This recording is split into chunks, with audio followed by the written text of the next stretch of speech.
Welcome, everybody, to the Room 250 podcast. One tiny pixel at a time. We all have a room 250. It's that room where creativity happens. Welcome back, everybody, to the official launch of Season 3 of the Room 250 podcast, where creatives sit down, have a conversation, and hopefully inspire current and future designers to crush their creative goals one pixel at a time. I am one of three hosts, Arturo Pete Peralta. I am joined by my two best friends, Martin Erosoy Bautista and David Patrick Sly.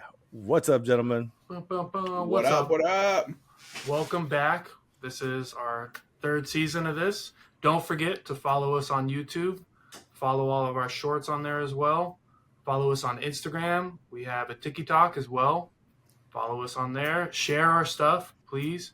And if you listen on Spotify, after you're done listening, please give us five stars, please. It really helps us out.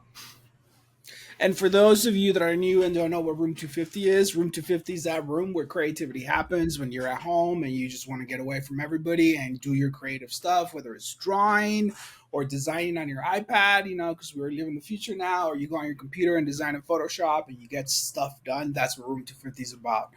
Thank you for being in here and welcome back. Woo! Boom. And tonight, kicking off Season 3 is the very lovely, the very talented calligraphy designer, graphic designer, Lisette Nunez-Dizon. Welcome to the podcast. Woo! Yeah. Woo! Thank you. And let me get the title correct here. It's graphic designer 2.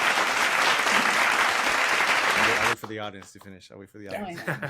Graphic designer down, guys. Calm down. for PlayStation. So thank you so much for joining us. We're excited to have you on. But before we dive into it, as always, what's everybody drinking? Yeah, let's kick it off with our guest here. Let's right. kick it off with our guest. All right. So I am sadly taking a little break from alcohol due to health reasons, and so I have to drink some tea. Good for you. And it's good right now. So I'm drinking some peppermint tea, which is like my favorite. It kind of like Ooh, wakes you up yes. a little bit. So peppermint tea. Okay. nice. Got a lot Honey in there too? Yes. Yeah. Perfect. Love it. Awesome. Martin? I love teas, by the way. I drink tea all the time. So Likewise. Yeah. I love this beer, and I love that this beer is a local brewery here in Las Vegas. And I actually know the owner. I got to meet him before, and then I had to work with him for a little while. But it wasn't design. It wasn't anything design. He just needed me to put a costume on. And I sure did. I did it, and it was a lot of fun, and I was so popular, and I was like bragging about it. And I was telling Pete, I was like, bro, I was so popular. Everybody wanted to take a picture with me. And he gave me a little shit, but whatever, I get it. So my beer is Atomic Duck from... Ooh, I like that. We all got it. We all got it. Oh, Yep. Martin Today's dropped these off episode. today. Yeah. Today's episode is sponsored by Atomic Duck, aka love Able it. Baker. The brewer is Able Baker. This is one of their flagships, Yep. Atomic Duck. As far as IPAs, as Martin said, as far as IPAs go, it's a great introduction IPA. Yep. It is one of my favorites. It's definitely in the fridge all the time. So shout out to Able Baker. Thank you Yep. so much. Actually, a cool Shout out. thing, where I'm currently working at Area 15, Able Baker teamed up with Area 15 to create their own beer under their label. So that's pretty rad. How things go. Area 15 full circle. exclusive. Yeah, definitely. Yeah. So, Oh, cool. and then another cool story with the duck with Martin. I gave him crap because he was all happy. He's like, everyone's like, taking pictures with me, and I go, Yeah, I we're was like, taking dude. pictures with a duck, not with you, bro. All right. If it was you, they wouldn't take a picture with you. And then I asked He's him, probably like, I bet you were smiling in every single photo, huh? Probably. He goes, yeah. I'm like, like, they can't see you, right? They can't see your face. And he's like, oh yeah, that's right. no, it's all about the energy you're putting out. Yeah, I'm not going to be all grumpy like, no, I was happy. I was smiling. It was a lot of fun, actually. And he actually paid me very That's well. your resume I was like, now. yeah. Right? It is. I should professional duck. Mascot. Professional mascot. So the good thing about this beer and the branding, like he went in on all the Atomic. I don't know if you guys know history about Vegas, but back in the days, I don't know when they were doing atomic testing, people would go downtown, line up, and they would do like a big old festival, and they would have beauty pageants, and they would name atomic queens and all that. And the name Able Baker comes from the first atomic bombs that they detonated in the in the test site, and I believe it was one of the name was Abel of one of them, and the other one was Baker. And there's the legend that the only animal that survived out there was the duck. Therefore, they called it the atomic duck. Now, we work in marketing, and we know for a fact that everything sells better with a story. And they have a great story, and they have a great really good roots to Vegas, and I love it. And the guy's super nice, the nicest guy I've ever met. He's a super cool guy. I don't think that duck survived, to be honest. I think they made roasted duck out of that. But if a duck survived that, that's a superhero Mutated duck roasted on that duck, one. Yeah, right. exactly. Very catchy name. That's though, why, Yeah. You never know, Pete. You never know. You know, The Simpsons I had feel that like it's fish with different three marketing. eyeballs. You find very it, you're like, true. it's the one with the duck, and it's like, Yeah. you know, It's the one with the And duck. and also like the graphic is pretty dope. You know, it's No, very definitely sticks to the nice. story for sure, and it's very unique. They're actually selling it at Costco now too. So Oh. you That's can where I got it, buy, bro. yeah, you can buy this as a 12-pack instead of a 4-pack, and it's a really good deal. So shout out to Atomic Duck, to Abel Baker, or sorry, to Abel Baker. Thank you for the beers. But let's. I really kick off. wanted So- to I wanted to go all out. Sorry, Pete. I wanted to go all out and like dress up as a duck, but my contact over there was like, I don't have any connections with that. I'm not in control of that, so I got a little ducky on my thing. This is the best thing. All right, cool. Pete, oh, my bad. okay. Wait, you wanted to dress up as a duck for this? Fuck For yeah, this. Pete, I was gonna He's sit gonna here. wear it the entire time. Now, if you look at Guys, Sly, yeah, look at Sly. He's Hey, wearing I little wore my duckies. ducks for this. I don't have anything done. Nice. Okay. Go Ducks. I I don't have don't anything support the Ducks. Why you gotta say it like So- that, bro? I don't support the Ducks. Because you say go Ducks, but I don't watch sports. You know. Well, cheers and to a great episode. Cheers. Yeah. All right. One way we like to kick off the episode, Lisette, is by doing some just random fire questions, just to kind of get you warmed up here. All right. So it might relate to design. They might not relate to design. So just shoot off the first thing that you can think of. All right. Ready? Okay. Quick fire. Tacos or sushi? Tacos. Pen or paper? Pen. Movies or books? Movies. Illustrator or Photoshop? Illustrator. Sonic the Hedgehog or Super Mario? Sonic. Figma or XD? Figma. Favorite Disney character? Oh, that's like choosing your favorite child. Oh my god. Good thing you only have one. Yeah, right. I've always stuck to this one. It's Mulan because she was Ooh, okay. the first one who kind of didn't really need a man in the story. You know, Mm, I okay. met him, but then like wasn't like waiting on him. You know, Yeah. Mhm. Cool. They- so, Coffee or tea? tea. Heels or sneakers? Oh, sneakers. Nice. Lightsaber or magic wand? Magic wand. Nice. Boom. Awesome. There we go. Now we are all That's warmed sure. up.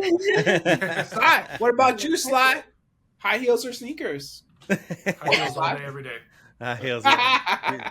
Gives him nice Hey. pump. I got those red bottoms. All right. Ooh. Louboutin. You still wearing those leggings, bro? Of course. Compression. It's like I'm wearing them right now. Keep it all in. Oh my god. Oh love it. man. So cool. So let's jump into it. Let's talk about yourself. How did you first get into design? Like what first sparked that fire in you to say, hey, I think this is the way that my life will go in my career path? Yeah. Well, first off, I had a little PTSD with you guys just because What? if you guys remember, I interviewed with the three of you at Trop Yeah. years ago. And so there is a little like, here we go. Am I gonna get this job? So, and And our I just next want to say, podcaster. like, make that disclaimer that like I feel like you guys were just the nicest persons there, and like Aw. looking back at it, it's like super and like it was like so early on in my career that if I look back at that portfolio now, it's cringe worthy, like just super cringe. And I can just like I look back and I'm like, well, I would have given the same feedback, and I don't know, probably would have been a little more stern, but like I can understand like where you guys were coming from, and just like you were in my place before, and I was very nervous, but I just remember that like I feel like you guys made it comfortable to where like I didn't leave there thinking like, oh, they hated it, you know, like I'm for sure not getting it, but like enough to where it's like you gave me the feedback rather than being like, this is great, thank you, we'll keep in touch. But like I got that feedback back on my portfolio, and I just appreciate it because I know like it's just like I said, little PTSD of like, oh, like now we're here again. So, but I appreciate it. So. I can honestly say that I don't recall that. Wow. Really? I mean, I'm Yeah. glad that We're old, girl. we went, you know, we gave you that criticism in the right way, and you remember that. Like that makes me happy that, you know, we weren't Yeah. a-holes about it. And you know, to be honest, you know, when it comes to internships, like we were pretty tough, but there was some stiff competition. Like I'm not gonna lie, there was Oh yeah. the people that we picked. Like it was hard. It was hard. We wish we could have more than one intern or junior designer at the time, Right. but it's like all budget, and it's sometimes it's really hard to narrow it down. Oh yeah, of But course. I'm glad that we gave you like a good critique and good feedback, and obviously Yeah. you remember all these years, so Yeah, that makes yeah. me happy. You know, that's Yeah, awesome. no, you know, it's just and it's just looking back at it and like, you know, when you look back at your old work, you're like, oh man, you know, it humbles you. I actually So, was I just love thinking I love the my other old day, work. Yeah, but you I've can. always been confident in my work. I'm like, yeah, I know. I could too tell for overconfident. to say like, okay, this work was good for where I was at that time frame. That's the way I mhm. think about it. You know, Yeah, if Mhm. I still design that way, different situation. I'd be like, damn, yeah. like something's wrong. I But for will where I say I was wish at I the would have time, received more feedback like that, the same Mm, amount of feedback that you guys gave like with my instructors, because I think at that time they're like, mm, find your style, but also I need like the feedback because like you're kind of just stuck in this like hole of like this is how I see it, and then when you go out in the real world, they're like, I don't see that, and like, you know, yeah, at least my instructors didn't really give me that type of feedback. It was more like make sure it's like up to like the standards and make sure, you know, it's completed and it's more so for grade. But then once you're out actually with people in the industry, it's like you're not being graded anymore. Now you're like they're actually thinking and giving you their opinions and how the design is compared to how designs are right now. And so Oh yeah. it was big because when you're at school, you're like you're just everyone's in that same school bubble. You're not in the industry yet. So, but once you see mhm, the yeah, work out there and compared to the work you're doing at school, it's very different. And I always, you know, that's something I always recommend to people who are now starting is just definitely get feedback from people that are in the industry because your instructors are kind of just doing the same thing over and over again the next year with yeah. new students and so forth. So get that feedback from people out there in the real world doing this as their 9 to 5 day-to-day job. It's just very helpful. So, Yeah, in the that's very house. insightful. I want to come back to that. My dog yeah. is barking, so I'll be right back. Oh, Guys, take no, over. no So no, worries. I So was gonna would say you like. say? Go ahead, Martin. So I was gonna say like it's good to hear that you want to like hear the feedback, but there's also like people out there that are like, no, it's my way or the highway. Like my stuff's really good. I don't need to give you any feedback. But I've always been the type of person who wants to hear, tell me that this is not working before I go out there in the wild and show it off and I'm super proud of it. And the person on the other side is like, why are you so proud of this if it doesn't look that good, right? But you also have to have like that type of attitude that I want to grow. So I want to get all the feedback I can. And it's nice to hear that because I've been interviewing because I don't have a job right now, and I've been interviewing, and like I had to ask for feedback for some of the interviews. I was like, why did I get this? And the feedback that I got wasn't the greatest. It was more like, oh, well, it was a close call. So in the end, we didn't have a lot of time, so we had to go with the one that had more experience. And I'm like, doesn't really help me out. It doesn't tell me anything. It's just like, well, we just went with somebody who has more experience. I'm like, I want to know what I'm lacking so I could reinforce that. But Yeah. yeah.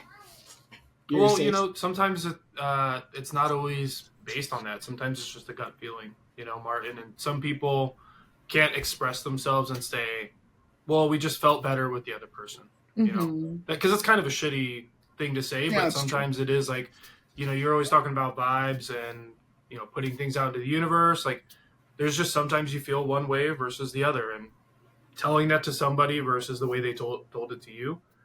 Yeah. I would say give me the way they told you versus like, oh, we just felt like we liked the other guy better. Yeah. You know, like Yeah. Yeah. yeah. Everything okay, Pete? So Lisette, Yeah, I don't know. I heard there was a loud bang, and then my dog was barking, so I don't know. someone's what here. that Someone's was, here. but I guess, yeah. But it's quiet, so Yeah. whatever. I was just going to follow up on the question that Pete had asked. Was that you know, you went off and said that, we interviewed you, which again, thank you so much for the praise. We really appreciate that. But what did you do before that? Where did you interview with anybody else? Did you find another job? Tell us about that. Yeah, I mean, I continued. It's so long ago, so I'm trying to remember, but I Yeah, continued right. to Yes. interview. Yeah, I continued Yeah. to interview as much as I could, different places. The thing that I think I was lacking was finding somewhere that I knew I was going to get mentorship. And at that moment, I was just like, I just need an internship. And, it's like if I land somewhere that I'm the only designer, which did happen, it was kind of rough. But then it's like also I wasn't getting that designer or like other designer mentorship from other Yep. people. And so I think that's something else I recommend is like, finding somewhere where you can get guidance and mentorship from other leaders who are also doing design. Because back then I thought I just need my internship for my grade and I just need to land somewhere. And if this place accepted me, like, all right, let's do it because, it's for my grade. But then moving forward in my next jobs, I really looked that out. I was like, how many designers do you guys have? Do you have a senior? Do you have an art director? Great. This is great. And as soon as I heard that, I was like all on board for that, if there was a bigger design team involved. That's awesome. Gotcha. No, that's always good. Like that's definitely good advice. I remember one of my internships. It was at a radio station, and I was the only designer there. It was the host and producer, and it was me. And I didn't get any kind of leadership. So in a way, it's like it's good and it's bad. It's more bad than good, but it's good because it teaches you to like try to be proactive and like solve things on your own and all that stuff because eventually it can happen, especially if you go down the freelance route. But in the very beginning of your career, you definitely need that environment to know like what the correct procedures are, what questions you should ask, what things are right, what things are wrong. So there's definitely pros and cons. I say more cons than pros, but no, I definitely agree with that. Like, how big is the team? Because then, yeah, you just learn so much more from different styles. But Yeah. let's take it back a little bit further more. So, what inspired you to be a designer? So I think just growing up, to be honest, and even till now, I've always been into just the arts in general. So it wasn't just graphic design. I loved music. I didn't play anything, but I loved dance way more. And then I loved theater. And so like in general, just like anything that kind of triggered like the creative side, I loved it. I Nice. started more so painting and then I loved dance. And I remember like eventually as I got into high school, I was like, okay, I want to do animation. And then my backup would be maybe like backup dancer somewhere because I really wanted to do that. And I love theater and I Okay. love the feel of that. I was like, I It's can a do whole both. I can different. paint on the side. I Yeah. can paint Hey, and do animation as I go through and be a dancer. And it was a weird, motion. And, my poor mother who like took me to these like casting call places to like take my photos. I was like, aw, and I'm over here like 14, and I was like, yeah. And then she was like, this is what you want to do. And I was like, yeah, I'm like, I want to be like the next that's Lizzie dope. McGuire. Want to act and sing and Yeah. dance and all that, and I still want to draw on the side. Like anything that related with art, I was all for it, and I still am. I really appreciate like just in general the arts. But eventually, as I got older, I was like going down well, how much does that pay? And how much does that pay? I was like, well, and then I can't really do dancing forever because after you turn like 30, they're like looking for the next person. So I was like, all right, I Yeah. gotta think smart now. And I've always been drawing in school. Like, it's funny because even in like elementary school, I would draw like for people's like names in calligraphy, and I'd be like, all right, well, if you want your name, it's like 50 cents. And so I would charge like the Nice. students like 50 Starting the hustle early. Okay. You should have said Yeah, $5, girl. I know, I Shit, know. 50 cents. I mean, back then, 50 cents is almost like $2. It's like Yeah. you can grab that chips for 50 I was about cents. to say, yeah, bag of chips, 50 cents right Yeah, there. and that's paid for my lunch. But I would always Yeah. enter like the art contest, like Nice. all the kind of like little school contests, and I was always a big fan of that. It wasn't until after high school that I was like, okay, I definitely want to leave Vegas because that was like a big thing for me. I didn't feel like there was much there for me, and I wanted to leave. I also grew up in a really strict house school, so I was like, I need a little more freedom. I want to Mm, experience out there. So I did college in California in SoCal at a Christian university, and I did digital communications, which was the closest thing to like graphic design, art, anything. They didn't have an art major or nothing like that. But I was like, you know Okay. what? Like, this is my ticket out of here. I'm going to do it and so forth.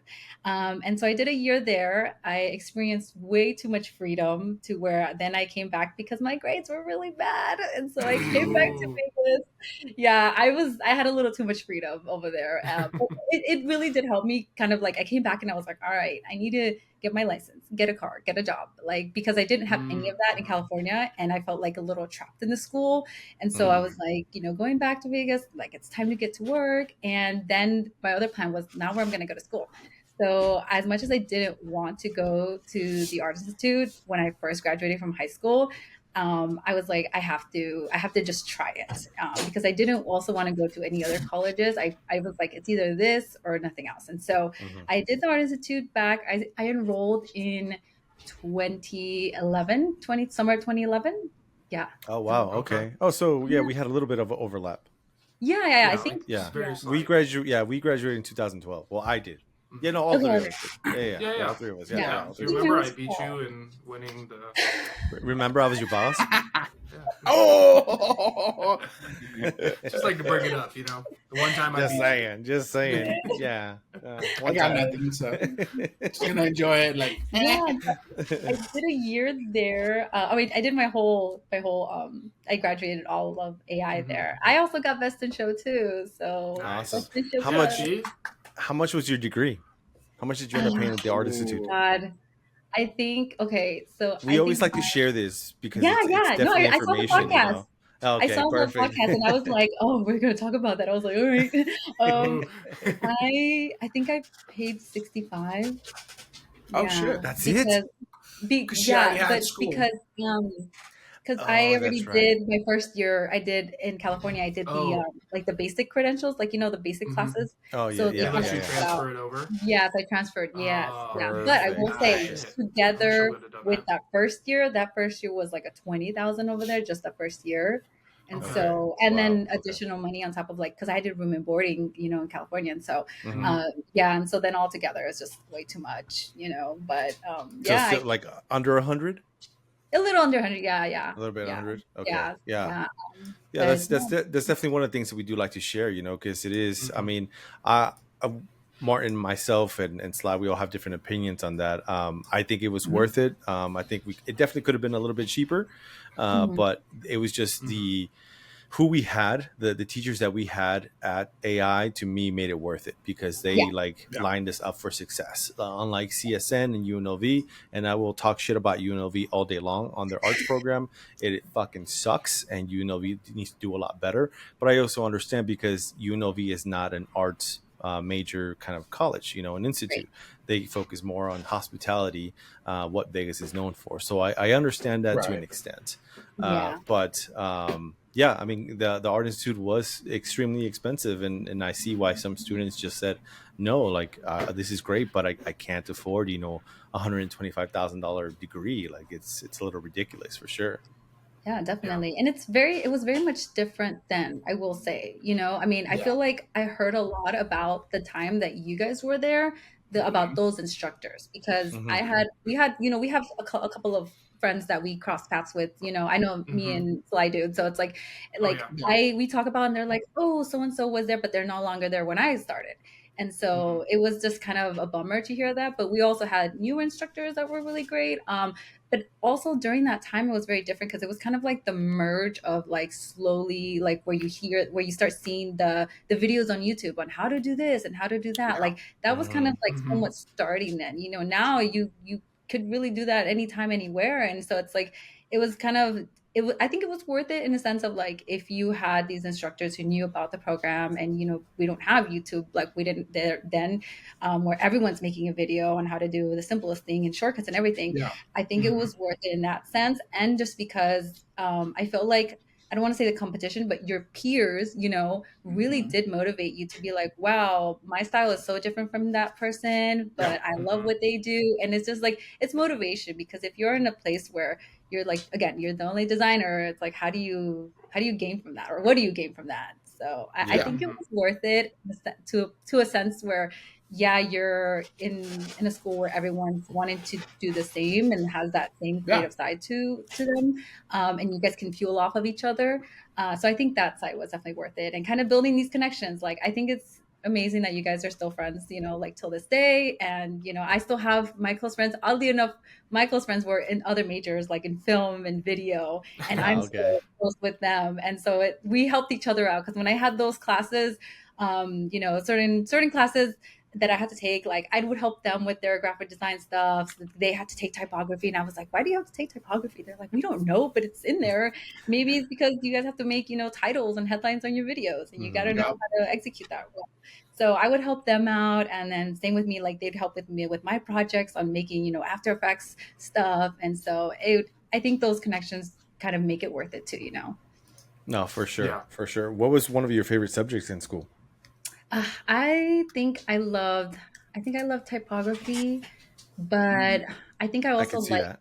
I also like the paint, like the basic, like the color theory classes where like we're actually using like paint or charcoal, because it was just a Yeah. nice break from being away from the computer, and kind of Yeah. going back to, your basic skills. And so I really enjoyed that. Yeah. I about the heard that class? after. Sorry, go ahead. Go ahead. What about the class that you hated the worst or the most? I think it was, what is that program again? God, no one uses it anymore. The one where like Maya? you kind of No, graphic designers is it didn't the use Maya. Google 3D one. it was like a one you had to do like motions. I started with I think it started with Flash? Flash. Oh, Flash. Yeah. Flash, or it was it was Yeah, coding. no, it's You Flash. had to coding, right?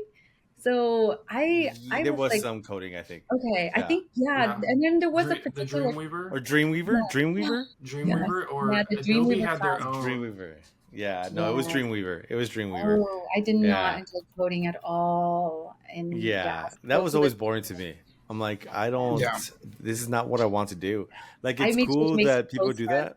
that. Yeah, it's super cool that people can do that, but I'm like, I look at that shit and I'm like, nah, Another I'm language.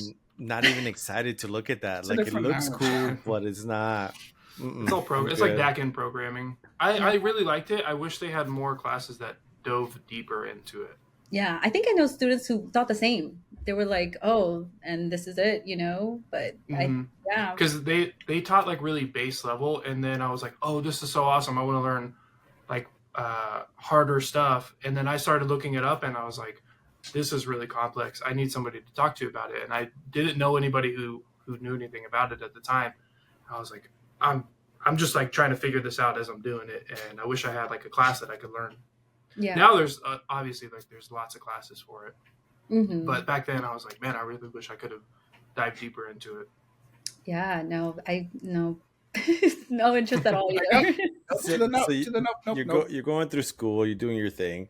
What did you want to like achieve as you were getting closer to graduation? Was there like a company that you wanted to work for? Was there a career path that you had your eyes set on? Not really. I think I just, like I said, I wanted to just get my foot in the door already and gain that experience, but I didn't really have a company in mind. I wasn't really aware of, if I'm being honest, back then, like what was the biggest agency and so forth. I just kind of heard from word of mouth from like other classmates who had already graduated, and they were like, "Oh, I work here now." And I just remember thinking like, "Well, if there's anything there available for me, like let me know." But my portfolio show was very different from the previous years also. Every year, from what I remember, they were having a harder time bringing in more companies Yeah. as people were starting to graduate. Like before, it was filled, and you would probably get, I don't know, at least 1, 2, 3 calls from like an employer, from what I heard. And I was excited about that when I was going through school. But then when my turn actually came about, like I just remember that it was there. They kept saying it was really hard for them to find certain people. And even in the actual portfolio show, like, it's smaller companies or some mom and pop shop that they was just looking for a designer, but not necessarily like anything full time. It was just part time. But it was a little bit of a power struggle. So I think back then I really did like rely on just my friends and networking and seeing what I can get out there, and every day just applying and talking to counselors, because I mean back then we still had that connection with the career counselors to help us look for something. I think it was like they help you at least like 2 months after you graduate, and Yeah. from there then it's kind of on your own. Did But they help you? yes. Did they help you actually get a job, or they helped you look for a job? So they helped me get a job during the time I was in school, because I was looking for a job, and I got a job as an elementary school assistant to first grade teacher who basically helped with like reading programs. And it was pretty nice because during the breaks I would do my homework there at the school, and so I liked the job, and I wanted something that would work with my school schedule, and so they helped me with that. And then afterwards, I really didn't get help from them from that. Like they would, present certain employers, but nothing that really grabbed my attention. And I think I thought to myself, like, I don't really want to work for this because it's not really of an interest of me. And I don't want to have to waste their time if they're looking for another designer, So it was very interesting. But but luckily enough, I did, land a job right after. And I think we have that in common because I worked under PD Pad, and I know you worked under PD Pad too. Yeah, so, I'm sure they talked about me. Now I'm like, why didn't I save these shoes for my kid? Dude, same. I was like, man, all those times they were offering me free shoes, I was like, I should have grabbed. I should have stocked up. That's funny. Before you worked at PD Pad, you worked at Winky Designs. Correct? I did, yeah. So that was for my internship. Yeah. Oh, that's for your internship. Okay. Gotcha. Can you tell us about that? Yeah. What did you learn there? I forgot about that too. I got that job recommended from a friend of mine who was doing fashion, a major at the school back then, and she told me about it, and I was like, it's worth exploring. It was a really small company that did like watch and accessories and all kinds of things, and they had a small office in Henderson where they did all their shipping. And so they wanted someone to help with like the website and just give overall like branding look and feel. But I will say it was one of those where I was the only designer. So it was kind of hard because the CEO back then kind of did everything on her end. And so I guess you could say that she was like kind of wanting that creative director role as well on top of that, but without actually any like graphic design experience. So a lot of it would be like, what do you think, and so forth. But it's kind of hard to like give your opinions to the CEO, back then. You're just out of college and you're like, it's your company, but I recommend this. So it was a bit difficult, but I do appreciate it because I got a lot of creative freedom there. Like you said, there's like those pros and cons. And one of the pros was when it came to pitching ideas or concepts for like photo shoots and stuff, I was able to give my ideas, and thankfully enough, they were like, this is great and so forth. And so I did feel a little confidence knowing that everyone kind of agreed to that. And, same with designs and signages that we made. They did have a style guide, so that was helpful. Awesome. And I always tried to stick to the style guide and, everything as much as possible. But that was a little fun experience as, being the only designer there. And I was able to put some of that stuff on my portfolio, my way early portfolio. But like I said, it just made me realize I really do need more of that mentorship afterwards. Mm-hmm. So I see that you were there till January 2014, and then you started in October 2014 at PD Pad. So what were you doing in that time frame that you weren't, I guess, employed, or were you just freelancing? Like, tell us about that experience. I think from what I remember, I was freelancing. I had friends who were still in the Art Institute who needed help with their portfolio pieces. Because, back then they're like, you need a business card, you need this. Yeah. And then they're telling people like in culinary and in fashion that you need that. And so they'll be like, always reach out to your peers. So I think during that time, I still had friends who were in school. And so I was helping them out. I believe I was also working part-time somewhere like retail, I think. I want to say, I know for sure I didn't ever really take a long break from any of my like gaps, just because I've always been instilled where like, I got to find something because I can't stay still. Like I need to work. Yeah. So in that time frame that you were like not doing design full time, did you ever feel discouraged or, kind of like, hey, I think I might have chosen the wrong career? Not necessarily, but I did feel like maybe there's nothing out here for me, as far as in Vegas. Interesting. Yeah, Yeah. I still wanted to design. I was like, Hmm. I don't see myself doing anything else. I think at one point there was a time where I was like, I wanted to put design as freelancing, and I wanted to become an art teacher at an elementary school because that was kind of my first one before everything else. When I was in elementary school, I was like, I'm gonna be like my art teacher. I want to be just like her. And so that was my like dream, And so obviously growing up, I'm like, oh man, they're not getting paid as much. And so I don't know how Yeah. to What's so my other that's job? yeah. But I even till this day I always joke with my husband. I'm like, I think after I retire, I still want to be an art teacher. Take a steady That's job. that's Do that's it. my goal. That's the Oh, reason Me I too. want to get my master's, is that I do yeah. after I, whenever my time is done in the industry, if I could teach for 5 to 10 years, I definitely want to, pass on that Pass it knowledge. on. And part of it, part of this podcast is that, be able to Yeah. share experiences and be Oh, yeah. transparent. There's Motivate. a lot of like, was it guarding of knowledge and of like salary and Gatekeeping. just gatekeeping of just Mhm. everything. And I don't feel like that's fair, especially when you see a lot of stuff on social media. It's like, oh, you should be charging $30,000 for a logo. And I'm like, shut the fuck up. Like, I've never known a designer that does that. Like, you must have done 1,000 other things to charge 30 grand for that, Yeah. maybe it's a big agency for sure. And it's a retainer and it's a bunch of other stuff. But for one logo, no, get out of here. Like, I don't believe you. So There's no, probably only a I'm on board handful with of that. people. Yeah. Oh yeah, no, for sure there is, but they're like older and they've Yeah. had accolades and all this other stuff, and they like the guy who designed, I think it's the Apple logo. He charged a shit ton, and he had like one. Steve Jobs gave him one revision, and he was known for not doing any revisions whatsoever. And I can't think of his name right now, but. So tell us about your experience at PDPed. Like, what were you doing? Like, especially like being fresh out of school, you're still learning, you're still getting your feet wet. Like, how was that experience? Yeah, I kind of started doing more of the production work. And back then, I think I didn't really see it as production work. I was just like, oh, this is what I have to do, and I wasn't even expecting that I was going to design anything. At first, I was like, I just need to know about the brand and the company. Eventually, I got a lot of mentorship from there, thankfully, from the creative director, but from also the senior designer. And it was great because I got to help with their website, and then I got to help with photo shoots, which they do 2 every year for the fall, winter, and summer, spring.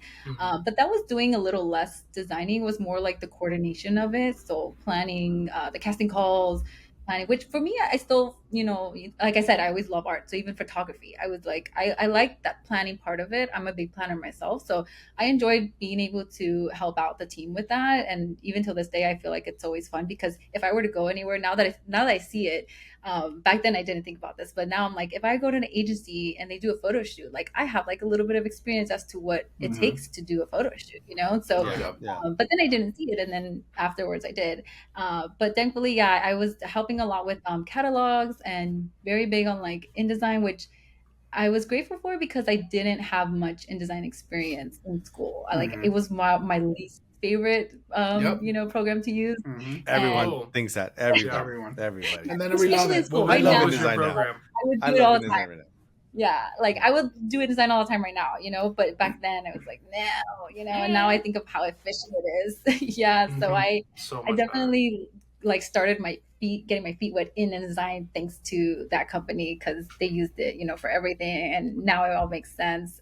But I was basically doing a lot of production work, helping with photo shoots, and then I also was a part of a big campaign where there was a foundation that helped raise money. There was a project where they designed a boot that helped raise money for a foundation, so the proceeds will go to that. But they were trying to figure out a way of making this like giving it more brand recognition just in general for the shoe and the fundraiser. And that was one of those moments where we all sat on the table, did brainstorm, and I thought it would be cool to do like a butterfly insert, because the whole foundation was like butterfly themed. It was regarding to I think I can remember the story, a young girl named Kennedy, because the shoe was named after her, who had some, I think like some kind of condition, I believe. I can't remember, but they made the shoe for her because of the way, like, I guess, her condition was hard for her to walk. And so the campaign, they wanted to raise more money towards and also highlight the shoe and like let people know. So on behalf of that, we did a website refresh of that landing page to make it more butterfly themed. So like any other landing page on the shoe would be just basic, but when you go there, it's all pink and it tells the whole story. And then it tells you like when you buy the shoe, you get the insert, and then the insert's like a butterfly coloring postcard. So it's just empty black and white line art, and we want you to color it, and it's already prepaid posted, and mail it in, and then we'll make a giant wall of the butterflies. And at the end of that campaign, we will do all the proceeds. So every butterfly we would get back mailed to us would be $1 on top of the proceeds from the shoe. And so then there's like I wasn't there after the fact, but there was a picture that my coworker sent me of the family receiving their check, and they're like behind the giant wall. And so I think it was great because Nice. I like that the fact that this idea came to life. And then I remember back then they were like, all right, well, like this is your baby, so like you're taking charge of this. And I was like, okay. Like, and this is my first time doing that. I'm like, so what do we need, like deadlines? So like, so we need to complete this by then. We need to figure out how we're gonna include this insert into the shipping box with the shoe, how it's gonna look like, and what else we can include. And I think they wanted to include a headband as well. So it's like, how do we make that fit? How can we like convey the instructions in a way so that we don't have to do another insert? And so we did like a front and back that tells a story. So it was a lot of information that's going to go into like inside a shoebox technically. And Yeah. it's like, how do you portray that and have people go to the website and also follow the instructions and not just be like, oh, what's this? Nothing, and throw it away. We don't want that, right? So it was a big project, but I'm glad that I was able to tackle that. And thankfully, with the guidance of also like my senior designers, they also gave me that push to be like, you can do this. Like, we'll give you feedback on how it's going so far, but like all in all, this is all yours and you're taking charge. And yeah, Wow, that so gave me a little dope. bit of confidence. Yeah, I would say, how's That's your confidence after that? Yeah, it was great. I mean, afterwards, I remember saving all the photos and adding that to like my portfolio. And so that was really great, telling the story that, this was the outcome. I was bummed that I wasn't there after the fact, just to hear the outcome, but Like to for the get the launch. pictures and to see that like everything worked out was great. And I was there when we started receiving the first couple of butterflies, and it was like they wanted to put them in the wall that was behind my desk. And so it was like slowly but surely was Super building. Oh, that'd be cool. perfect. Yeah. Yeah. Super. You wouldn't happen to have that on you, would you? Oh, I don't know. I'm gonna have to like do some digging because, like, again, years ago, Okay, Yeah. all good, all good. Yeah, I was looking through your portfolio. I didn't see it in there. Sorry. Yeah, I know Oh, there's no so many worries. things that happen after, and I'm like, okay, I gotta combine everything. Yeah. So then, we'll jump ahead and well, by the way, so in PDPED, how much were you making? I was making 35. K or Sounds 35 about an right. hour? Yes, salary. Yeah, 35K. Oh wow, okay. yeah. During that Sly, how time. much were you making back then? Same. Same? Exact same. Yeah. Yeah. That's Wow. where Bro, I come started. on. I think I left. No, seriously, I left. No, if she would have made the more, same. I would have been like, what? No. I mean, I would have expected that they would have adjusted maybe for inflation, because I got in like right at 2012, so that's 2 years after. Mm-hmm. You started October 2014, so I would assume maybe they would have offered you a little bit more, but Yeah. maybe they were just filling the same position and they have Right. the same Yeah. the same pay worked out for it. Now, managing my whole team now and knowing how pay works, I'm like, yeah, I could see that 35 just keep going until somebody asks for it and things get reworked. But budgeting is a bitch right now. Yeah, I can only imagine. I know I have this conversation with my husband because he's kind of in that management role as well, so it's interesting, and like I can't relate to him sometimes because I'm like, some days I'm like, oh, I'm like, I better get paid more next year, this, and blah blah, and he's like, well, you have to consider this and Yeah. that, and You I have was to like, consider the company, okay, I as a know. whole. No, I'm just kidding. Yeah, I I'm just- consider my wallet. That's what I do. Yeah, no. mouth. Don't get me wrong. I'm in the same boat as your husband, but I'm also like, man, I wish I was making more money. Yeah. I know. Wish I I could butt can't my own imagine stuff up. just that leadership role that obviously you guys have been through. It's kind of, it's very interesting. Sometimes I think about, the days where if I do have to manage a team, kind of the work that goes behind that. And it's also not just the work, but now you're just kind of a different persona a little as well too, Oh, for because sure. your Yeah. management, and he tells me that too sometimes, where like, oh, I can't really hang out like that because I'm on top of them, like it's different. And I'm like, oh, Yeah. I see what you mean. There's boundaries, Pete so doesn't sometimes know. I'm like, I was gonna say, but Pete doesn't. Pete doesn't. Okay, bother with that. so there's this is where like it's kind of like a slippery slope, right? Yeah. Especially as creatives. As creatives, our field is much different than HR or R&D or anything like that, because you want a close niche team. When I was Yes. these guys' boss, Yeah, I would that's snap true. at them when they Yeah, were you're fucking right. up. But when they weren't fucking up, we had like the wall of shame. We were doing push-up competitions. We were having fun. We were going to lunch. We were going to happy Getting us shit hour. faced at night, making us work first thing in the morning. Yeah, that too. But we won't talk about that right now. That's for a different podcast. I wish you guys would have had like your own reality show. I feel like everyone would have watched it. Dude, so God. Tropicana's closed now, so we don't care. But I gave these guys a permission of one time a month they could come in like hungover. That'd be okay. Like hungover, you don't have to do anything. We'll pick up the slack, but don't take advantage of the program. And they could sleep on the couch. And I remember Sly would take advantage of this shit because we had a couch in the office. And he get to the office and he's like, bro, I'm fucked up. And I'm like, okay, then just pass out and close the door and we'll pick up the slack. And he would sober up after lunch. And then bam, we fucking get to it and just get to work. So we go half out at lunchtime. He's sober up and he's like, okay, I'm good to go. And if you stay late to catch up. But yeah, I mean, that's where that slippery slope comes with design. Like, I understand it's management and there's certain lines that yes you keep, but there's also like you want to be close to your team. You still want to be, you still want them to show up for you and not hate you. There's no need to turn into, a dickhead when you become a manager. Like that's not going to help anybody. No one wants to work hard for you. No one wants to work late for you. And it's kind of weird to ignore like, hey, we were just junior designers 2 months ago and now you're an art director and now you just want to be like, hey, you got to do this. You got to do this. I know more than you. It's like, do you? But also, but you know what, Pete, though? Like, I think we had like a special something at Trop because we had a special connection. We could go out and hang out, and I think me personally and Sly maybe, we were able to distinguish you as our creative director and then as our friend. So when we were working, you were our creative director. The friendship thing was never in there. And we were outside of work, we were friends. We never really, we talked about work, but we never it never crossed paths where we're like, Pete, we're just we're just friends. You rarely see that. Like you rarely see that. I mean, for me at least in the industry, like right now I have a really cool manager. If you're watching this, you're super cool. A really cool manager, and it's like before he was manager, he was technically our project manager, and it was like a super cool connection. But I just feel like after manager, I was like, yeah, you're still cool, but I understand like you have a lot more responsibilities on top of you. So it's like there's like a little extra little line of like respect. So like there's always been a line of respect. Now there's like a little tiny one on top of there that's like, all right, like make sure that one for sure doesn't get crossed, obviously. And so I think, I kudos to you guys who do have teams that lead, because I'm not in that place. And I always think about if ever I get into that position, like I don't want to have like imposter syndrome or anything, but I want to be confident enough to know that like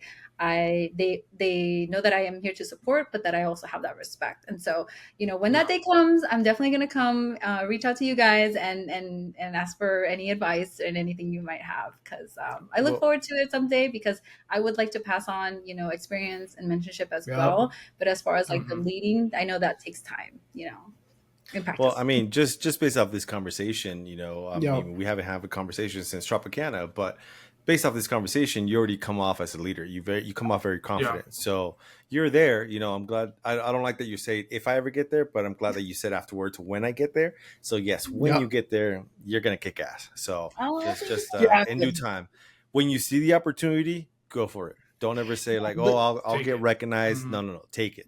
Take that shit. If you see an opportunity, take it. It is yours to grab. Like this, when you posted who wants to join, I was like, I know. And I was like, oh Like- my God, here we go. Like, to me right now, the fact that you just said this, is what I was waiting to hear what you were gonna say, but the words that you said make it perfectly clear that you're ready to be a leader. I want to pass down my knowledge. So that phrase tells me a lot, that you're not gonna gatekeep. That you, when you have a team, you want to lead them, you want to teach them, you want to help them grow. You're not gonna be that leader that's gonna be like, no, this sucks. Like, what are you doing? Blah blah blah blah blah. No, you're gonna be like, oh, okay, well, do you think this and this, and how can you make it better, and this and this? So you're there. Just start thinking about it and don't look back and keep going forward. I'll make sure to have a couch for them to sleep on. It's very much needed. So you, I also see on your resume you worked at SKG, which I mean, unfortunately, is no longer around, but they were big ballers back in the day. So how was that experience working for an agency like that? Yeah, so thankfully, due to like networking and having my friends who, were already there, they put in a good word, and I had that production experience already, which they were looking for, production artists, and so that was really helpful. It was great. The whole agency experience and just the agency environment, I highly recommend it if anyone ever goes into design, just to try it once, because Amen. You learn a lot. It's almost similar to what I tell my like nieces and nephews who are like now in their teens. I'm like, if you get a job, you have to get some kind of customer service job at least once in your life, for whether sure. retail or something. Because if you haven't done that at all and you like start getting another job and then you experience that super late in the game, it's gonna hit you in the face. And so I highly recommend. I mean, I worked at Target for 3 years during high school. So, thankfully it's like that, boom, customer service experience checked, because you need that everywhere, right? Never again. Customer. Yeah. So I always say that. And now it's like, as a designer, if you get that opportunity to work for an agency, take it, because you will soon realize just how all that works, it's not just about you, the designer. It's about the copywriter. It's about the accounting. It's about how much of the heavy load that you think you would have had is not on you, because there's all these moving parts and everyone plays an important role in an agency. Oh, yeah. And so I really do appreciate that, seeing how, this person relies on you because that person relies on them, and so forth and so forth. And it's like we all come together to create this campaign or this piece or whatever it is. But it took this many people to do so. Yeah. And so like back then, I try to take in as much as I can from all the designers, all the art directors, creative directors, copywriters, just I try to take in everything I could, because I wanted to keep moving up in that company. I wanted to become designer. I wanted to work on those really cool campaigns, those cool logos. And eventually I did. And thankfully there is where I would say was the most of my mentorship that I gained, just working with designers. I still have these close relationships. I feel like there is a big source of like teamwork energy that you get from agencies. Nice. And not just the designers. Like I said, it's like account people or like account managers are relying on you, and it's like, it's just a different shift. And I enjoyed it back then, I will say, because I didn't have a kid and I had all the energy in the world to do it. Yeah. Well, like going to agency now is pretty tough. Like it would have to take a lot to go into agency life, to go back to agency life, I will say, because there were days where, RFPs are due. We were in the agency until like maybe, I don't even know, like 1 a.m. And some of us, like more than others, were there till 2, and they would order dinner and everything. So I think I've experienced they took care of you. That's good. That's every little nook and cranny of agency life that could possibly get the Nice. you. So it was a great experience. Yeah, I mean, I can relate. I remember myself and 2 of the other designers. We had to rebrand Luxor within 4 days, or within a week. We had to completely do all this production work, signage, big signage, small, internal, all that stuff. And we were there till like 1, 2 in the morning, and we go to Bocce Burger afterwards to go eat. And it's Bocce just burger. it's yeah. For those of you that don't Damn. know that are not from Las Vegas, Bocce Burger Damn. what used to be a bomb ass burger joint here in Yes. town, and It's then still around. unfortunately, no, it's not. No, it's not. Oh, it's not. No, yeah, No, yeah. it's They had not. 3 I don't locations think and they so. closed. Yeah, they closed. I probably saw the I think- location and I was I like, think oh, Bocce burger. right before COVID or during COVID they shut down somewhere Mm. around I think it was there. before. But yeah, right Yeah. before. Yeah. But no, agency life. I agree, Lisette. It's great. I think the exposure that you get of agency life, of a variety of clients, of a variety of different projects, from production work to email blasts to big campaigns to posters to key art to photo shoots to video shoots to getting talent. I mean, anything and everything that has to do with design, it just opens up your mind and you're like, holy shit, this is awesome. It's overwhelming and it's great at the same time. It's like, but Yeah. it gives you that perspective of like, okay, do I want to stay in the agency life or do I want to work for one thing and work on one brand? It's great because you work on multiple brands, so you understand how it is to look and feel for UFC versus Tropicana versus a mom and pop shop versus your own internal branding stuff, because the agency still has to promote themselves and do the other shit.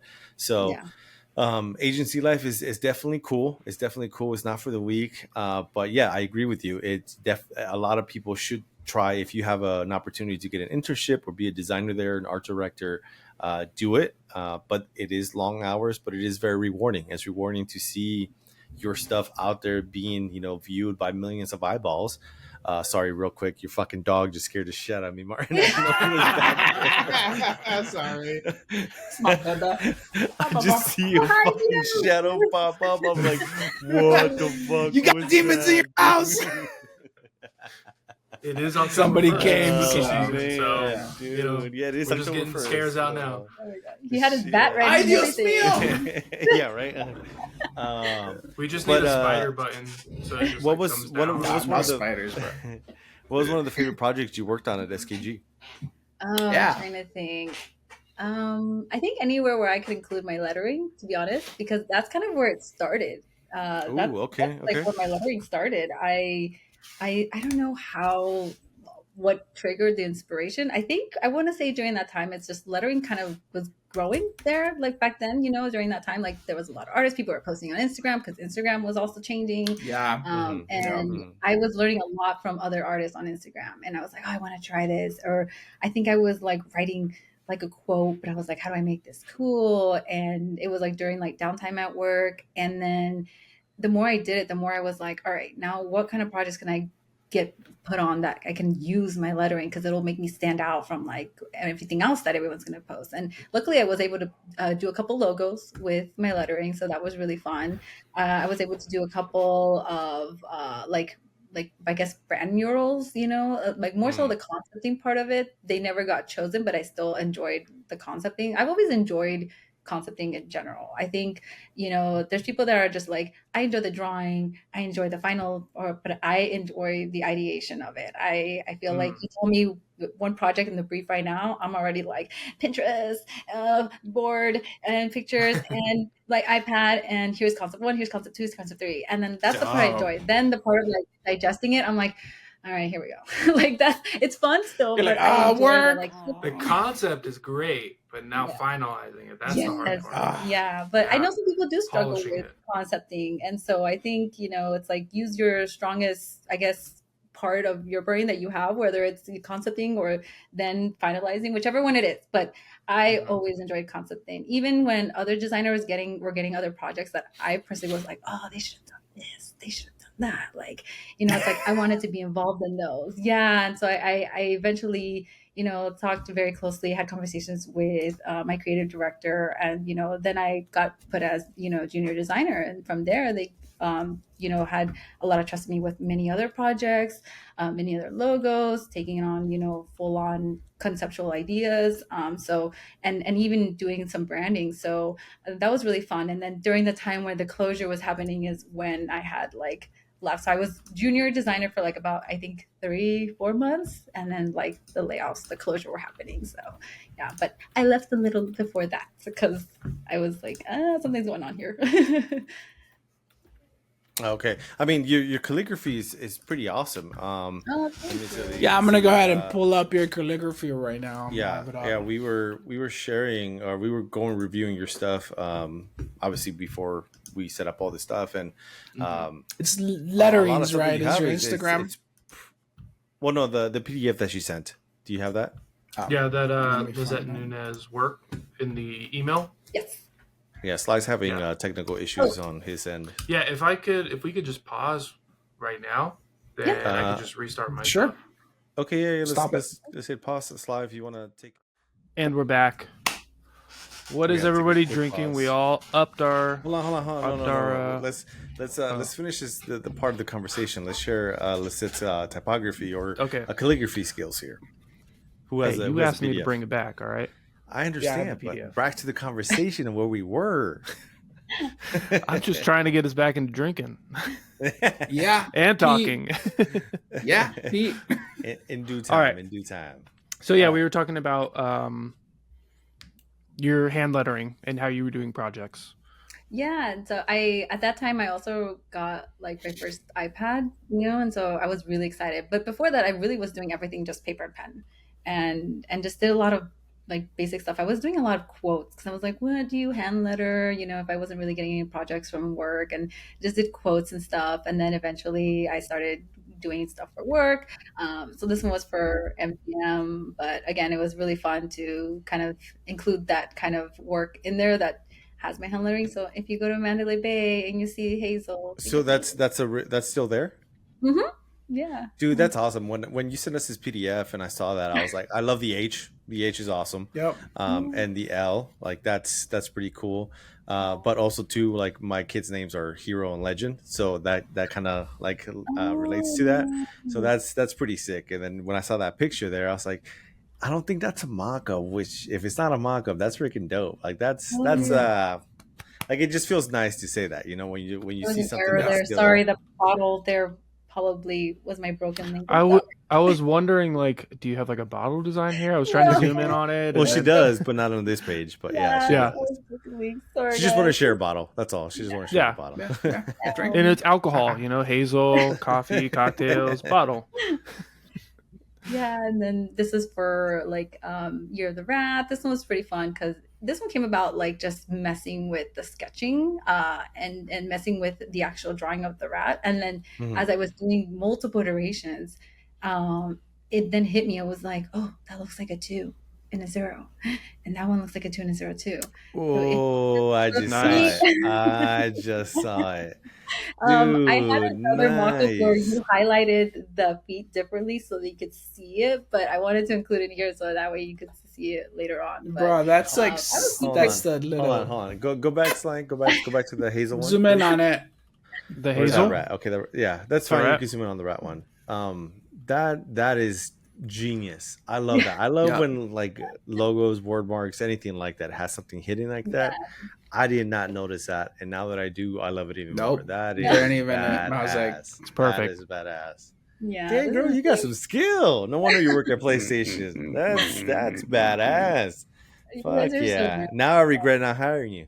Look at No, that. no. It wasn't like this. Nah, bro, it was part of her journey, man. She needed No, that, very true. so it helped her grow. I needed that So, motivation. So Yeah. how many different sketches did you do for this? Roughly. Oh, Can you remember? I think because back then you would have to show your sketches in the review that you were comfortable with, showing. But before the actual ones that I finally picked, I probably had like a good 10 like sketches, and then I showed 5. And then out of those 5, I finalized like 3, and then out of those 3, this one was the one that was like chosen to be included in the concepts deck along with the other designers. But unfortunately for the other, there was another one chosen for that year. One of the, but I was okay. really excited for this because during this time at MGM, I was a production artist as well here, and I was a part of the team that at least got to do the concepting for this.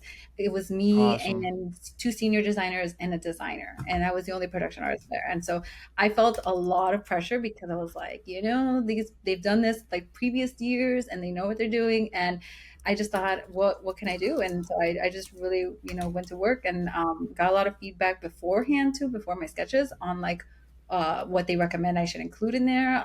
The designers that I had were really great to work with. I could tell that, they did want to share their experience and what they've done before in the past, and so that helped a lot. And when it came down to showing it to creative directors and art directors, they really liked these as well. But I think in general, like they thought overall how this would be used for everything else that gets used, and the other design had like a little more of a stronger feel to it, because I think what they did was they had a rat that like stood up and one that kind of was like also crouched, and the one that like alternates, posed. And so that pose could be used throughout like all the different assets that were required. And me, I didn't think about that. I was like, yeah, how would I make this for like that, and I was like, how would you keep the 2020? Yeah, especially crouching down and all that stuff. Yeah, they told us like we're gonna have to use the logo lockup without the rat and with the rat, and so you have to find ways to kind of make it really versatile and different versions throughout everything. And so that's something that I always bring with me whenever I do logo design. It's like versatility. Like it goes horizontal, vertical, on something round, on something square, like the size of a penny or blown up into a wall. And so I always carry that with me, those kind of little notes before doing logos. And it's always nice because when I do freelance, obviously I don't do any much now, but when I used to, I always have to explain that to them. And I love getting the reaction of like, oh yeah, you're right. And like, I know you really love this logo, but if we make it this small, this is how it looks. Right. So can you go to like some calligraphy or calligraphy work on there? Because you did this too. This is a font, right? No, this is this is your this is my lettering. Oh shit! Okay. Yeah, that's all in pen tool. Procreate and then pen, finalized in pen. Yeah. Awesome. So I mean, you could just tell how comfortable you are with lettering. Like it seems very natural to you. How many iterations did you have of this? Oh, this one was probably the same. Probably. I don't stop until I feel like I'm comfortable with something. Maybe at least 3. They wanted a brand refresh. Damn, 3? Yeah. You're like, till I feel comfortable. 3. That's it. That's all it takes. Like I'm good. I like to give options. Yeah. So I'm like, man, 20, 30. I don't feel comfortable yet. Yeah. So this one, they told us, they just need their brand refresh, and thankfully, because of my portfolio before, and several designers have always seen me just do lettering like on the side, like during my breaks and stuff. The creative director for this one reached out to me and was like, we want you to be on this project and just try some iterations. Something really interesting about this that I didn't know until after they chose this was that the art director on this told me that they actually also outsourced another designer to provide concepts as well. And that designer was, I don't know the name. I want to say it's Robert something, but he made the Krispy Kreme logo and several other calligraphy logos, different ones like Krispy Kreme, basically like that kind of style. Like he does calligraphy and lettering logos and is known for them. And they're like, Benny Dinkins? I'm sorry? Does Benny Dinkins, does that ring a bell? No, I thought it was something else, but it was a while back. But he told me that, and I was like, "Oh, okay." And like, yeah, yours. They went with yours, and I was like, "Wow, okay." You're like, I smoked that fool. What's up? Get that Krispy Kreme logo out of here. Crispy who? Crispy who? Thanks for telling me. Get that diabetes thing out of here. I was just happy he told me after, not during. Like, oh, and we're gonna include yours along with his, because I would have been snaps. Like, oh, yeah, let me spend 2 more 5 days making it as perfect as possible. And so that was great. And then they gave me a couple of bottles afterwards. Nice. It was actually Do you still have those?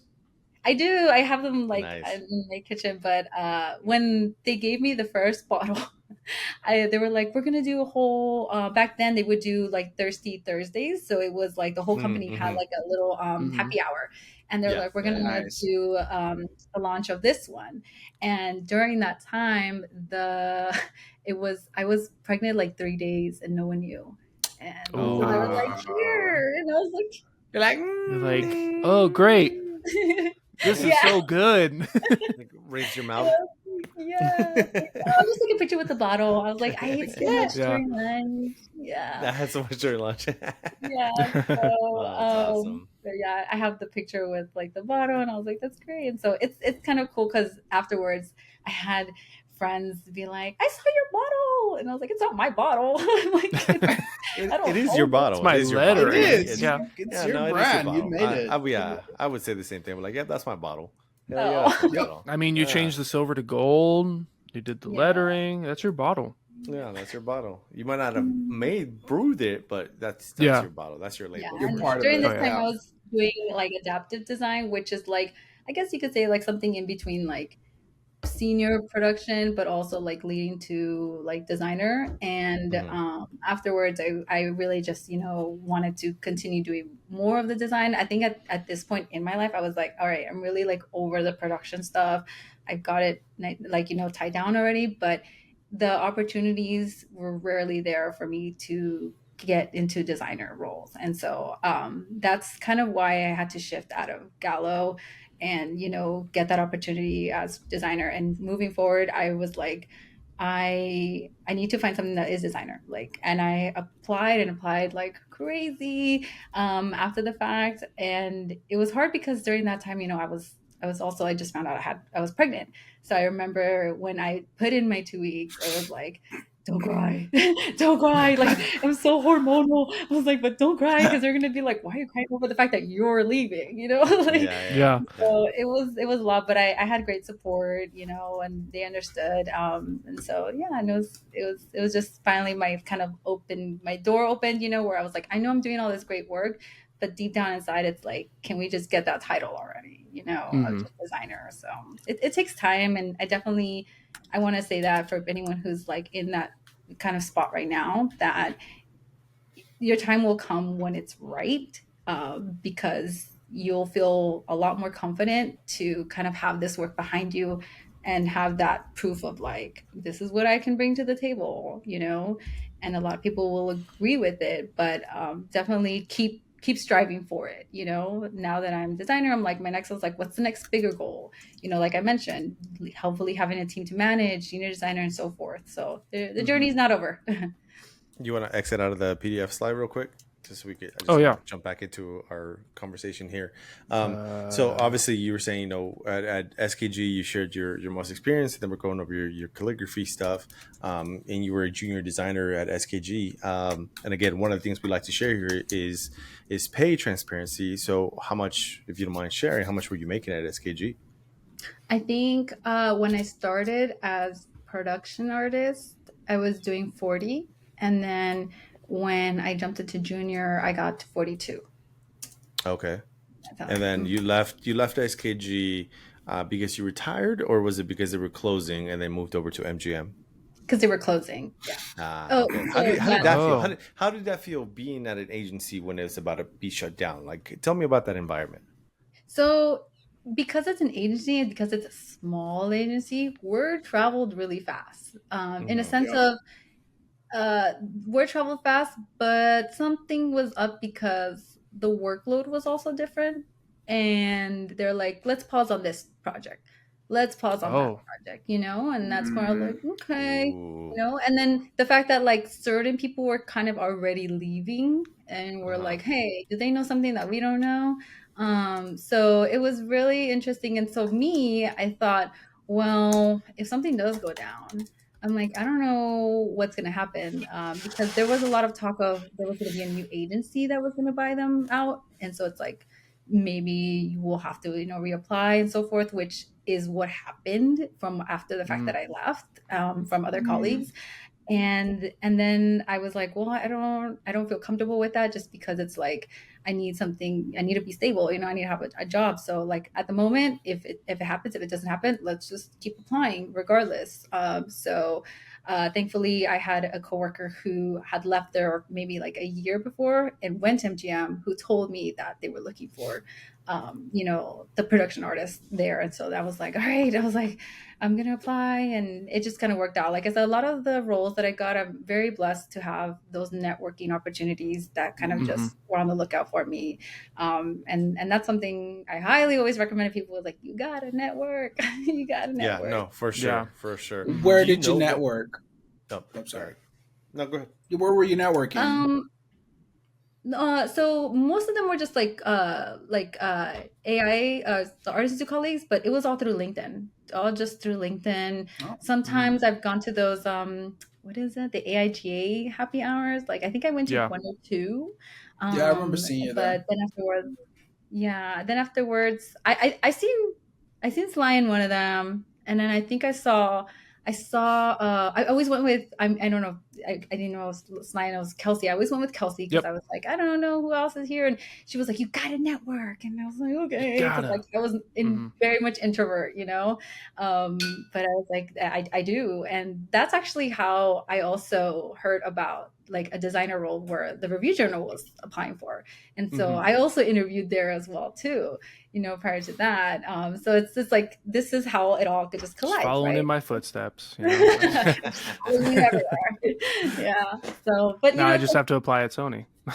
Exactly. There you go. Well, honestly, the minute I hear something that I know like is a perfect role for somebody, I'm in LinkedIn. I'm like, you should check this out.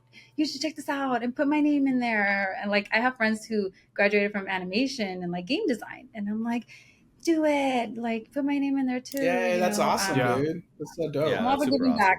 Just giving back the same thing that happened to me. It's like, I want to do that for someone else. I've been in that spot where you're applying for like, I don't know how many months. And so it's going to happen, and it just takes time. And I think at this point, it's like, I'm no stranger to like, if something does happen, knock on wood, like layoffs and stuff like that, you just get back on the horse. Yeah. No, for sure. That's great advice. I mean, I've been going through that the last like 4 years. So I'm going through that right now. At SKG, what was the downfall? I'm kind of being nosy right now. Now, do you know? So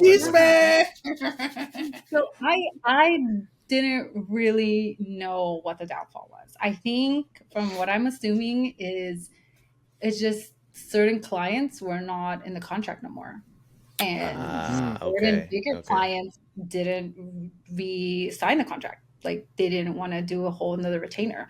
And then certain clients that weren't using MGM as their agency were using us. And then eventually like, we're like, oh, we're going to use them because they're now building a bigger in-house agency. Yeah. Yeah. And I think some of those bigger ones were the ones that were really bringing in the money, So I think that's what was happening, is just they couldn't really keep their retainers, or like I know for sure one of them was they didn't want to keep this specific client anymore because it was just too much going on with them, asking for too much and way above like their budget and everything. So out of scope. There was a lot of the more of the financial behind the scenes with the clients, from what I heard. Yeah. Gotcha. I actually had a friend in IT who would kind of tell me like, I think you should start looking for someplace. I was like, really? Like, I think he's like, I haven't heard anything, but there's a chance. And I was like, okay. I'm like, oh. Wow. I remember SKG was in that trailer for that reality show. Like it was an agency life. Yeah. Yeah. Were you part I of that, remember watching that in school. I watched that in school. Oh, your school. Okay. Yeah. So, no, it was a shock because I was working at Virgin when I saw that trailer. But I remember I forgot where I was working at that time, and it was just like it spread like wildfire. Like SKG is closing. SKG is closing. Like what? I was shocked. I was like, what? SKG is closing? Like that's like R&R closing. Like no way. Yeah. And, I know, right? If that happened, I'd be like, whoa, something's up.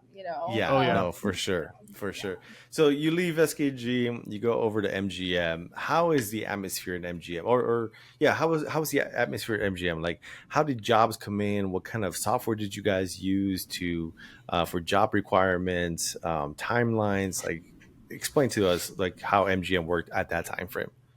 Yeah, I would say MGM was definitely SKG on like steroids, because we go from having, I don't know how many different type of clients, from like hospitality to something just different stuff at SKG, and then it's like MGM is just hospitality. And don't forget, we have like what, 12, 13 properties, like not just the ones here in Vegas, but the ones on the East Coast.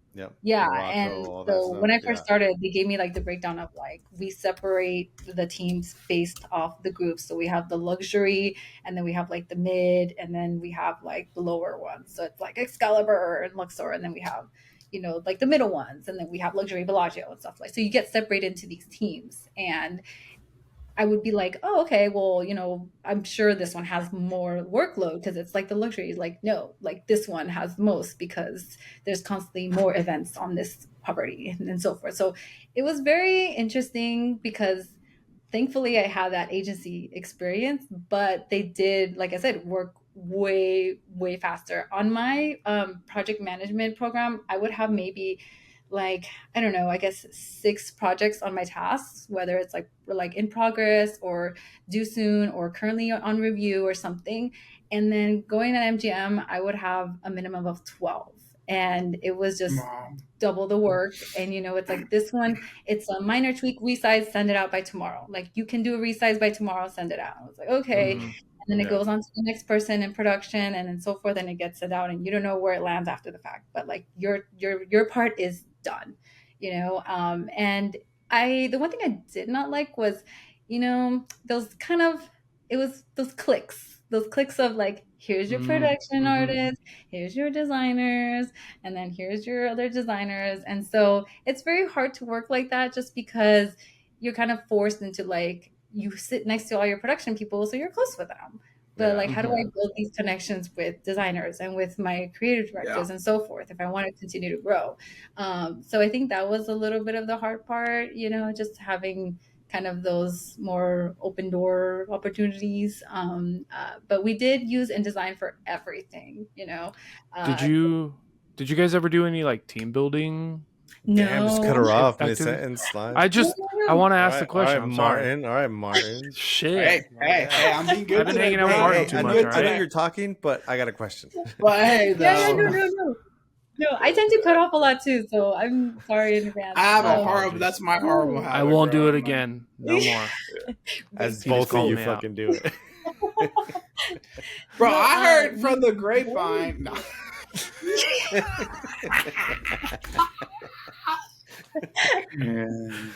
Anyways, like half the time I'm watching these podcasts and this happens, like because I watched several of them, I'm like cracking it up. I'm like, okay, it's not as formal, and I am here for it because I don't honestly, that's one of the biggest things that we get praised for from like people that join us is like we're not like structured. It's how I said in the email. It's three homies. It's three homies having a beer. You know, we're talking about design, and it just makes it more comfortable, makes the conversation flow a lot easier. There's no pressure on that. It's just fun. It's fun to hang out with other designers and share stories and drink tea and coffee and have a beer. You know, that's part of it. Beer? You said beer? Did you say beer? Okay. All right. Let's go. All right. Do it. Goddamn alcoholics. All right. So we got a motherfucking farm up in here because my next drink is this guy. It's called cow milk. Beach. Just milk. Yeah. Coconutter. Coconutter. It's a nitro coconut milk stout. That's the whole reason I got. The design's pretty dope too, though. Look at that. That's pretty cool, right? But I'm like, I've never had a coconut beer before. I'm like, I want to try this out and see what's up. Like, let's see the review. Right. Yeah, let's see the review. It's not gonna be like, is it dark? Is it dark? It smells dark. It smells like a stout.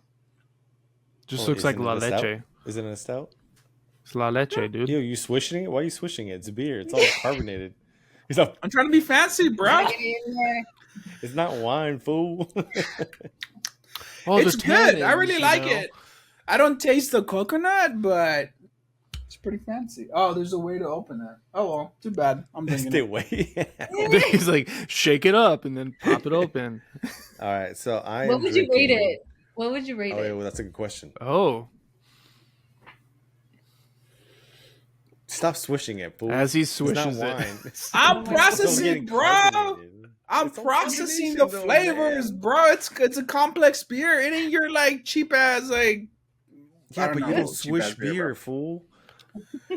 It's light. It's not super thick. So I would give it like from from a 10, probably like a 7. Because I'm not like blown away by it, but I don't hate it. I'm like, it's really good and it goes down easy. It's not super thick. What I usually like stouts are like really thick and heavy. This one's not heavy. So yeah. Okay. Okay, cool. Ooh. All right, Pete? so Pete. I'm drinking now. It's called Hucket. It's got a cool. I don't know what Put it your is. hand. Like Put your hand. It's a bird. Yeah, That's Yeah, how it's they a do bird. it. It's some kind of bird. I don't know. Yeah. Yeah, that's dope. The pattern's kind of cool. That's cool.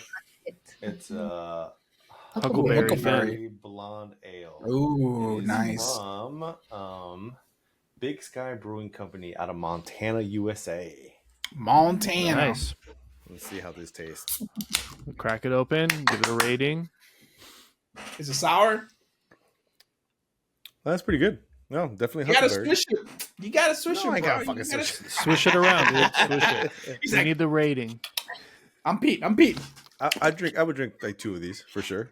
Big ones. They're pretty good. They're nice and fruity. I would say this is more like a summer drink. Definitely summer drink. Like doing some like Okay. hanging out in the backyard or in the pool. It's nice. I like it. 1 to Good 10. shit. 1 to 10. 7. Nice. Okay. Wow. Yeah. It's a high number for Pete. He usually goes low. This is what I'm drinking. Gumball Head. Ah, that's sick. That artwork And is it's sick. called Three Gumball Head? Floyds. Yeah. That's Doesn't even It was $1. Is it a flavor? It's- $1? It's from It's a American Wheat Pale Ale. It's not normal. I think maybe Oh. that's It's the not normal. brand.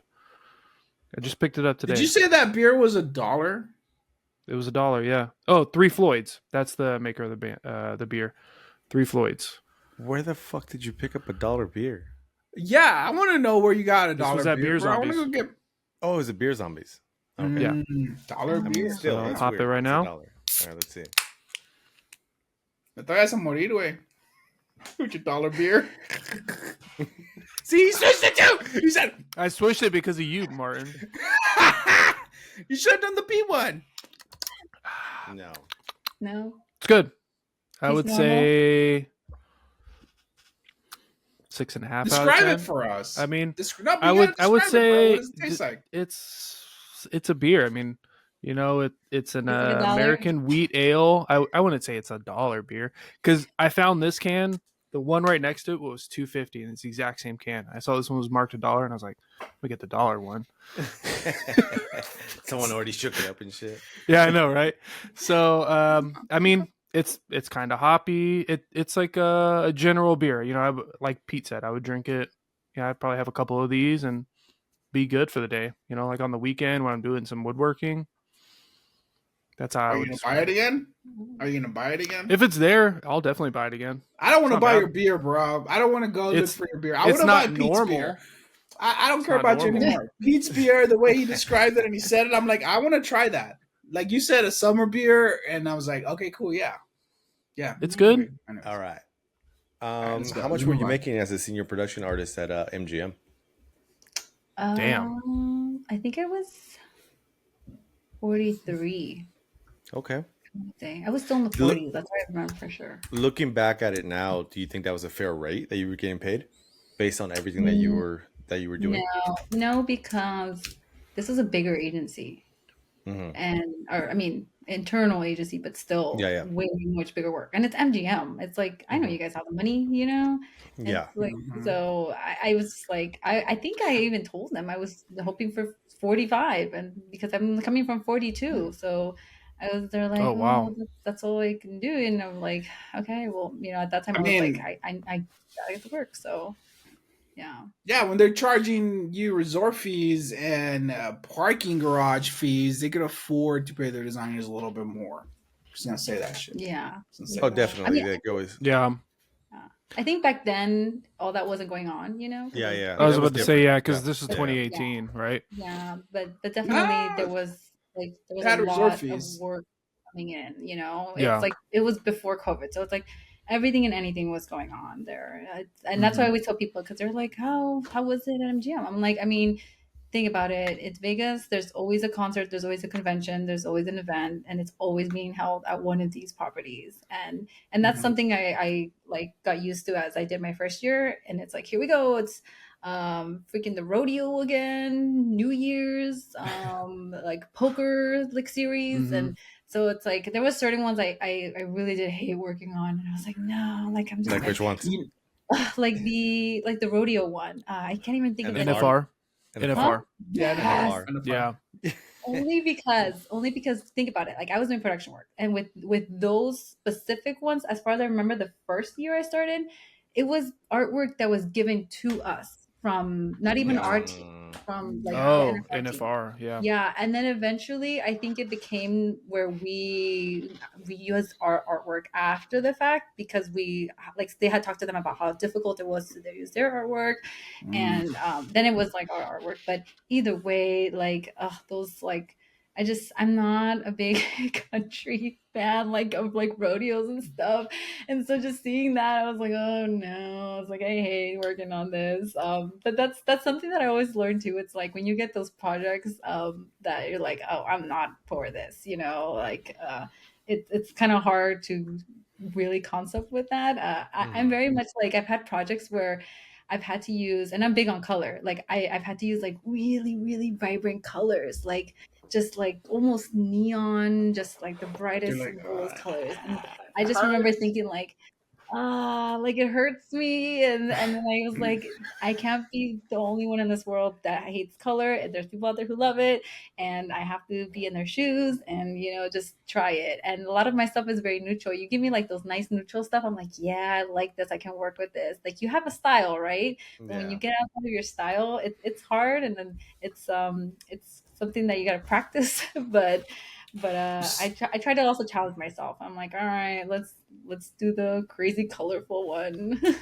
I mean, Do honestly, you? that's part of like a success for a good artist, is being able to break out of your mold and shape that Yeah. kind of Mhm. stuff. Like that gives you that other level of being when you get uncomfortable of not doing that, you learn, you adapt, and you grow even more. So when it comes back around the next time, you're like, shit, I fucking got this. I know how to work with these colors. Yeah. So Yeah. it definitely helps you grow for sure.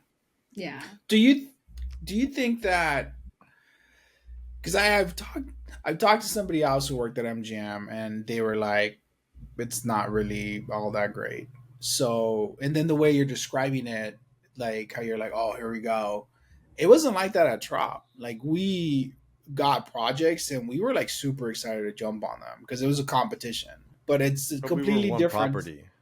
We were one Also, Yeah, that's the other thing. We're one yeah. property, Big and it's difference. only 3 of us. There's only Yeah. 3 of us. No, too, but- so my question to you is that feeling of like, oh, here we go again. Was that just something that was shared throughout the whole like design team, or was it like more 90% or like half? Do you know? Is that something you could answer? I would say it really was, because Yep. I think at least in my position at that time as production artist, like we rarely did our like original design work. We were Yeah. having to work with design that was already made, and because we've kind of seen this event before, and that's where it's Right. like, here we go. Or sometimes the one thing I know that we all related to, which I carry with me now, is as a designer, is getting the working files from designers, and it's just like, oh wow, you really just turned it in like that, didn't you? And Yeah. then we're wasting a good couple hours of like, hey, do you know what color you're supposed to like? Is this supposed to be like, is this the one supposed to be like PMS? Hey, the font is missing. Hey, like it. So that was like a little bit of a struggle there, and having to kind of, like who do we not necessarily complain about, but like who do we talk to, because like it's kind of wasting our time. And then we would kind of get correlated back, but you guys are the production artists. I'm like, yeah, but we're doing now double the Yeah. work. So we're I doing your get work it. and our work. I get it, but it's like and it's like for them. Then I remember talking to one of my friends who was a designer. She was like, dude, sorry if that's me sometimes. Like, I'm just getting this one out because I gotta get the next one out. And I'm like, I get that. Like, we're all rushed. It's just when Yeah. you give me something extremely complex where it's like multiple things are missing, or it's just like build out really bad, that's hard. If you miss the font but everything else looks fine, okay, I'm not going to bug you over it. It's one little thing. But if it's like, we as production artists, I remember we're like, oh, who's this file from? Oh, like, you'll That know who that person person. was. Yeah. Mm, So So it was, what it's something I carry with me now. I try not to do that, but again, I understand you're rushed sometimes. You are rushed, and it's not Mhm. everything's going to be like, and now give me the day to clean everything up. And then you have designers who clean as they go during the design, which kudos to you if you're like that organized, because I try my best to be like, start layering your file, naming your layers and everything, just have everything in mind. But when I do Hey, send out my final files, I keep that in mind. Like, I keep that in mind because I'm like, somebody, and especially now where I'm working at now, because we don't have productions or anything like that. We send it to just the vendor, and I'm like, this vendor is gonna mm, look for this, and this. Like, I know for sure. Like, this is what I did. This is what I had to deal with, even production artists. But also at MGM, it would work the other way around too. Like, we would get dinged for the smallest little things when it got sent to the production. So it would be oh, like, oh, you didn't call out your layer on this, like if something is this, or you didn't put your bleed marks. And it's like one little mistake too, like it was for them. So every department had like its standards and their guidelines, obviously for the entire agency, but like no one was perfect. So those were like the little things that, kind of, I don't know, I look back at and I'm like, I get it. Like, everyone needs to do their work properly so that we can all play a crucial role to yeah. get something out the door. Just like an so agency. so what would you say considers like a bad file? Like I've never been a production artist, so can Mhm. you explain to me that, like, when you hand something, when a junior or senior art director hands something to you as a production artist, like, what are they handing to you? Is it like an incomplete concept, or like, are layers fucked up, not labeled? Please dive into that, because I don't know. I've always, the way that I was taught in through Virgin Advertising, through my art director and my senior designer, we handled our own production. Same thing with these guys. I taught these guys when we were at Tropicana. If your artwork gets picked, you handle the production, but you make sure that Yep. everything is, mm-hmm. the artwork, how it will look from vertical, horizontal, and every single angle, left and right. So as a former production artist, can you explain to me what that means? Like, hey, someone handed me a fucked up file. What is a fucked up file?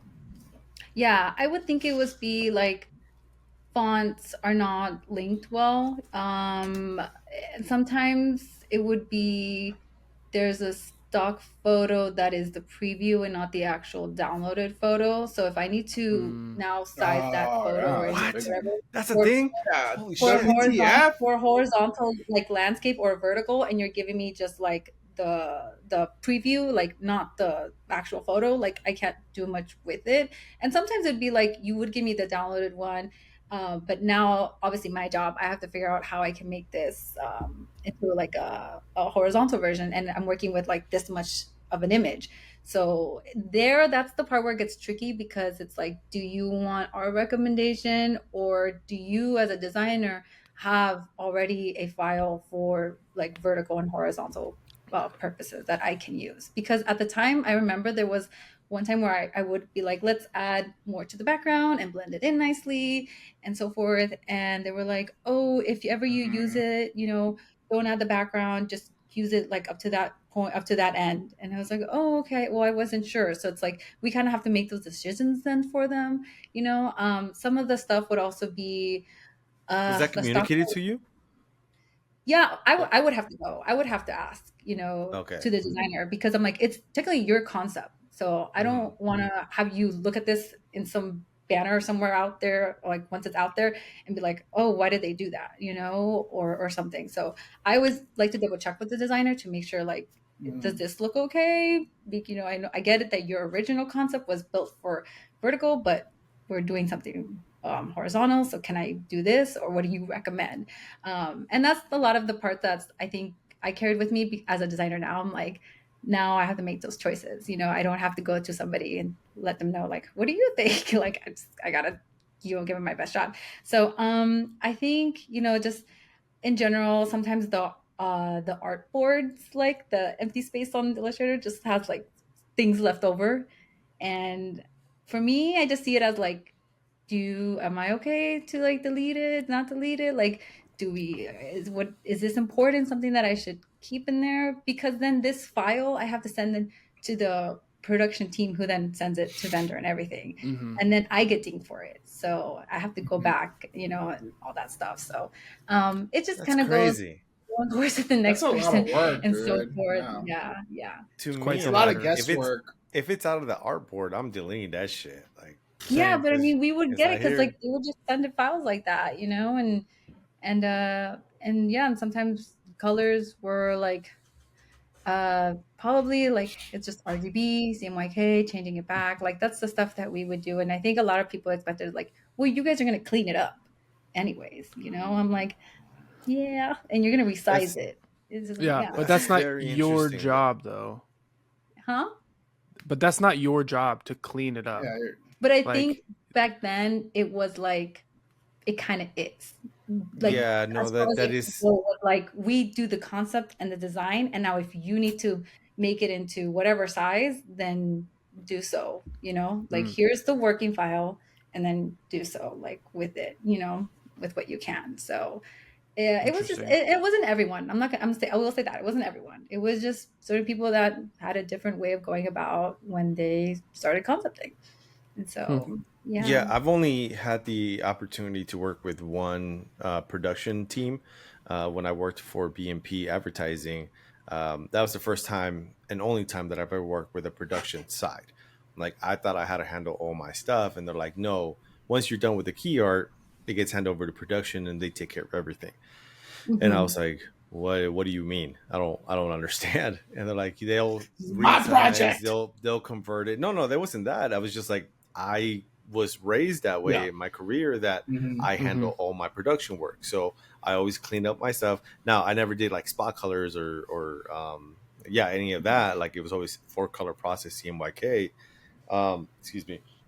But I remember hearing that, and I was like, I don't understand, like, your production, like, do I like, I still would clean up my files because I'm like, I want my shit to look squared away because I'm making sure that Mhm. it's going to go into Same. the real world. But then they're like, yeah, don't worry about it. The only time I would hand it over, no problem, would be like, okay, I know they can convert it over to CMYK, so I'll just leave it at RGB, because sometimes we get those good effects, through Yeah. RGB. And I would make sure with my team, I would talk to them and be like, hey, like, can I leave this as RGB? They're like, yeah, don't worry about it. We'll take care of it. I'm like, okay, cool. But they liked me, so that was okay with that, Hmm. because all my Yeah. shit was usually pretty squared away, and they didn't have to do much to my files, when they did the production side. So, but yeah, no, that's crazy. Okay, I didn't Yeah. know people were that lazy. That's fucking Yeah. Once it sad. gets to like production, they're kind of like the last set of eyes to really look at everything, and they have their checklist, but it's technically what we should already be doing as production artists. And it goes like pre-press. Sorry, pre-press is what it is. So it's production and then it's Repress, yeah. pre-press. Yeah, Yeah. and then they're the ones who send it out the door to the vendor and make sure like it's good to go. But there's times where we've been thinking too, where it's like, oh, this is like slightly like a pixel off of the trim, like you got to make sure it's to this size. And so like things like that, it would be more so on our end. But I think the one thing that kind of sucked was just because of the workload and obviously the volume of the work, it was really hard to really like spend the time to sometimes give like like good time on a project and make sure like, all right, this is good to go. Because I know for a fact, I'm like, oh god, there's something I missed, something I know I missed something, and they would always catch it. I remember at SKG I did a calendar mailer, and oh my god, I everybody saw it, copywriter, my director, everyone saw it. I had two number like 25s on the calendar, and it was already Ooh. hitting with pre-press, and they pre-press even sent it out already. And then the Ooh. vendor saw it. Oh, They were like, hey, there's another 25 in there. And I was like, I'm fired. Just like, I am fired. And I remember Can you like our take it out? pre-press person back then was super strict. I was like, wow, he's gonna hate me. And he's like, hey, this happened. I'm just letting you know because proofreading didn't catch it, and your Yeah, design yeah. management didn't catch it, and I didn't even catch it.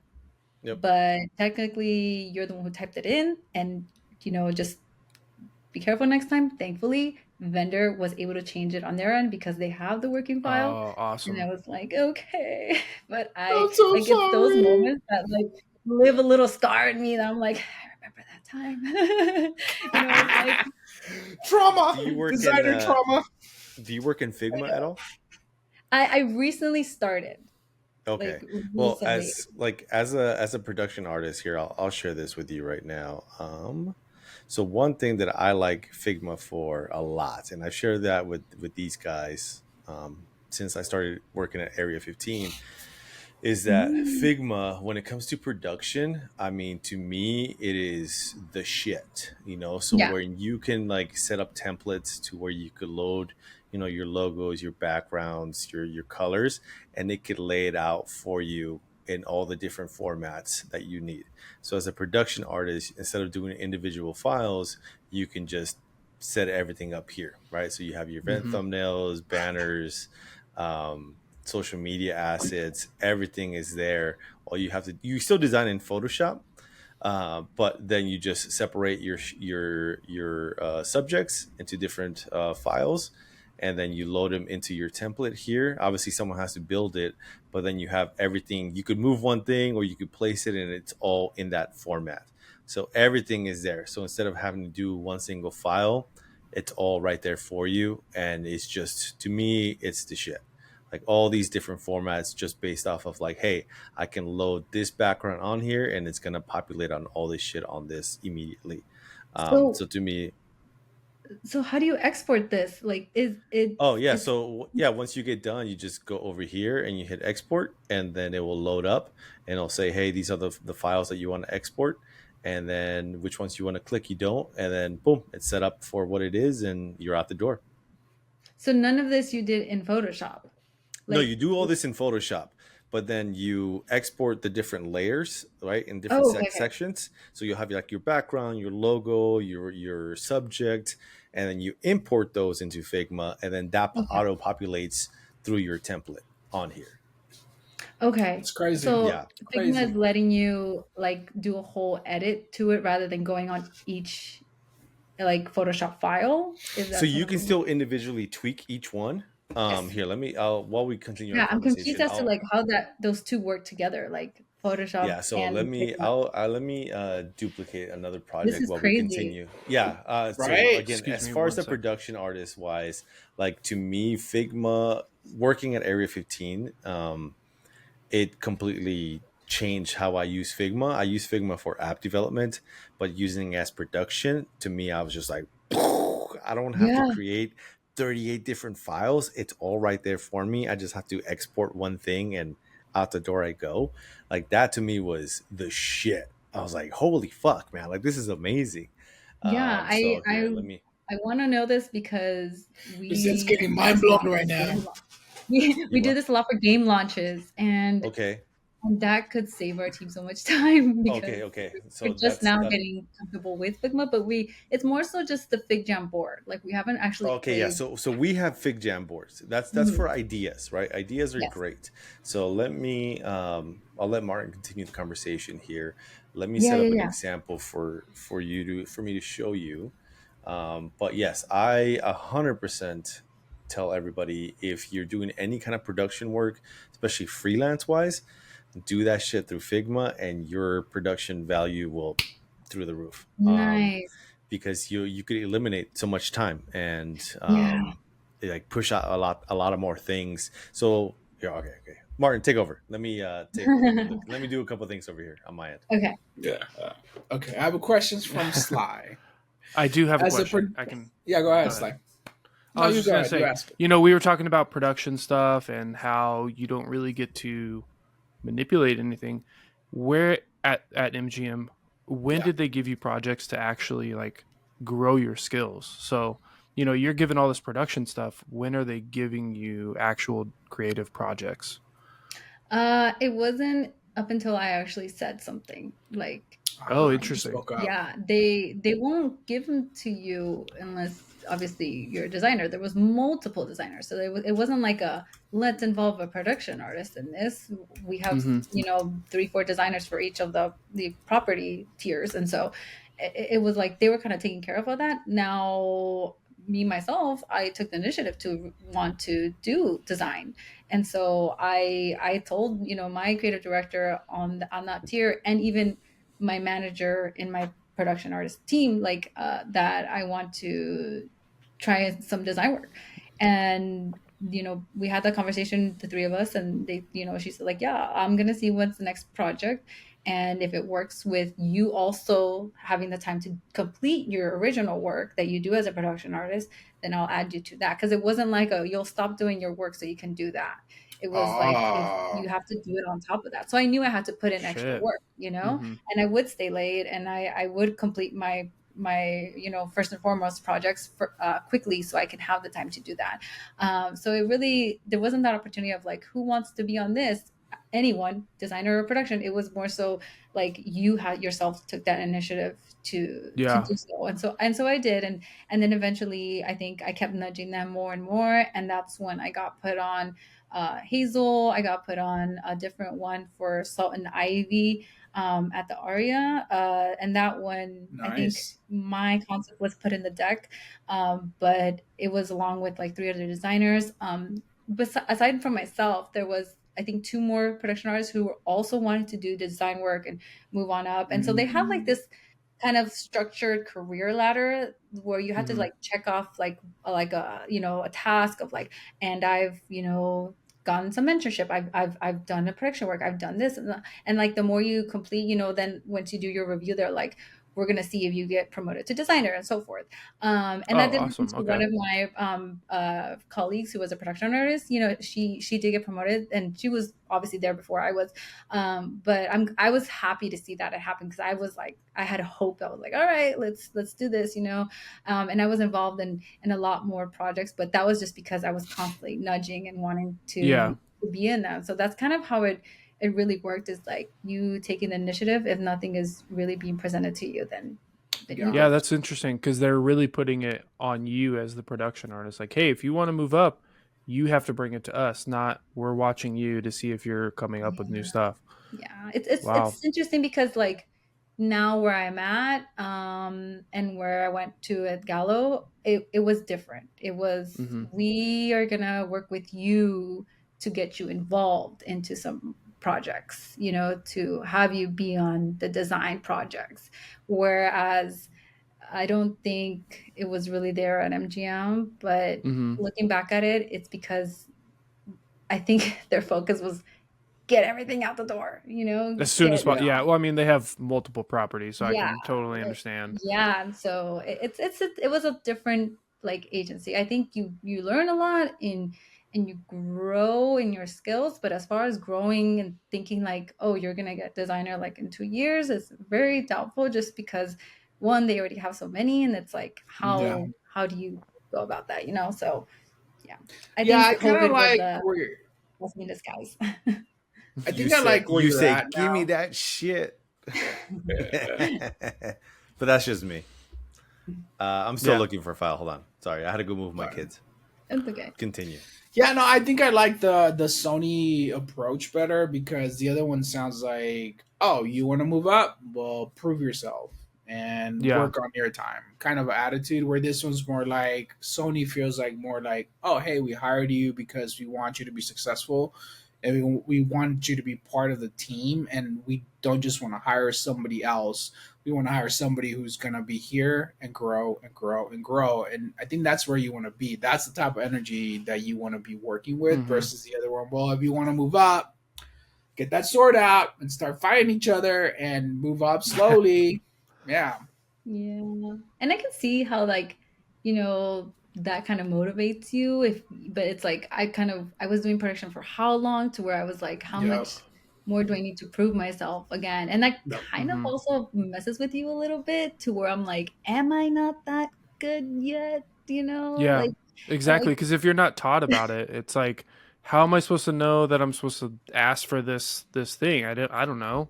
yeah, it's kind of interesting. And so, thankfully where I'm at here, we have a lot of one-on-one check-ins and kind of goal Nice. reviews, what our goals Mhm. are. And I'm very blessed, because I also don't want to come off as, for me, I can get very like just quiet and shy about when it comes to that, because I have issues with like the confrontation of like, and this is what I want, like, but please, because like I don't want to sound obviously demanding and nothing like that. But No, it's something I demand am your working on stuff. where it's like I need to word it in a way that it's like, here's the proof of all the stuff I've done and the work that I've Mm-hmm. put. Yeah. And so thankfully here, I feel comfortable having those type of conversations, but I'm also getting back like a plan and what to do and where I'm at on my track. And that's the best part, because as far as I know, like right now I'm doing great and I'm staying on track, and wishful thinking for next year. So yeah. Yeah, Yeah, that's definitely. awesome, dude. Yeah. So moving on from MGM, you then worked at Gallo or Gallo? Gallo. Yeah. Gallo. Yeah. Um, what did you do there? It says adaptive designer. I've never heard of that Yeah. title. So for that, it was like basically production with a mix of design, like Okay. when needed, because that's what I was asking for again. But I will say I was trying to make sure I wasn't getting like production work, because I was like, all right, let's like, it's 2020. I didn't work Mhm. for about a couple months because of COVID. And then when I interviewed, I was like, I just don't want to get stuck doing production. They're like, no, this one you'll do some of the work because I need you to get comfortable with the brands and so forth. But we really need someone to help us with that first. But then you'll develop into this like role of like then getting more of designer jobs once you're comfortable. I was like, Okay. okay. So, but then like as that kind of happened, it was almost the same as like MGM, where like the workload was just, it was a lot, to where then my design projects were kind of not given as much, just because I had too much of the other production workload, Mm-hmm. so that one was a little tricky as well. And this also happened, after COVID. So when I got the job at Gallo, we actually had to move, to California. Like I was Oh. working remotely for the first 3 months of the job. And then they're Mm-hmm. like, once the office opens, I think it was like June when all their offices were opening and everything was opening up again. They're Yeah. like, you have to work on a hybrid schedule. So you're in the office 3 times a week. And me and my husband, we didn't have our son back then. And we were just like, this is the opportunity for us to move, because we've always wanted to get out of Vegas. And so we Did you moved. want to go to California? It was always kind of like an option, but Mm-hmm. only because we have so much family in Vegas that we're like, we still want to be close enough, Mm-hmm. And my husband's brother lives here in San Jose, so we're like, oh, and your brother lives out there, so it's like it's perfect, because where they wanted me to move was Modesto, which we looked it up and we're like, no. Modesto, Like, California. Modesto. Where no, is that at? Modesto, Let's look at it's like that. the I know Fort that Lauderdale. from I know that from was it Aliens versus Monsters, the Oh, Pixar movie. Oh my God. Yeah, so he's like funny. Modesto. Yeah. And I was like, I don't know about that. And they're like, well, hear them out, and they told us a lot of people who work here, some people live around the area. Also, if you want to be like a little more closer to the city, we do have a company commuter bus that takes you from like the East Bay, which is like around, I don't know if any of you guys are familiar with the East Bay in the Bay Area. So it's like Livermore, Pleasanton, and Dublin. It's just a little more east of like San Francisco, and it's like a Okay. smaller city area where it's like, this is the East Bay and then this is Modesto, so it was always a Yeah, 1 hour. Modesto's far. Yeah. I'm looking at it right now. This is far. Yeah, and it's far from like the city, right? Like San Francisco Yeah. and San Jose. So I think the East Bay was a perfect common ground, because we're like, your brother's in San Jose. He's like 45 minutes going south, and then the Oh, company's nice. that way. And so we did the move, and it was really hard, because I was in Vegas for 25 plus years maybe. And my family's out there, his parents were out there, but knowing that his brother was there was kind of comforting. And so we Mm-hmm. did it. We got a like 1 bedroom apartment in Dublin, and we're like, let's try this out for a year. And if we don't like it, worst comes to worst, we go back to Vegas. Like we have family, we have the support. We sold our house, and like we did the move, and then I started working, and it was really exciting because the company is really nice. The building's very nice. The brands are so popular. I mean, just you look up their lineup and it's insane. It's like La Marca, Barefoot. So the company is huge, you know. And I'm not very much of a wine drinker, but I enjoy great, packaging. And so that was always like my big thing, is just like the packaging and like the branding and the campaigns that the company does are amazing, and the team behind it are amazing too. And so I enjoyed that. It was always exciting having to be a part of these projects. But eventually I was like, I don't know if I can do beverages. Like it just became a thing where I was like, I slowly started losing interest. And Okay. on top of that, I wasn't gaining the design like experience I wanted. It was like you're still kind of trying to pigeonhole me into this production thing. And I'm very much tired of it. Like it's time to Good like for you. I Good was for just you. not Fuck happy. yeah. No, that's So, awesome. That's awesome. Like you and so I saw that remember for telling my yourself. husband, I was like, I made us move here. Now I want to leave. Like what's the plan? He's like, look, if you're not happy, like then look for something else, and I'm supporting you all the way. You know, my husband was working as a chef, like probably like 20 minutes away from where we were, and he enjoyed it. But I was like, but you like your job, and he's like, it's okay. And so I was just applying for like a good 3 months. In the meantime, I was working as well.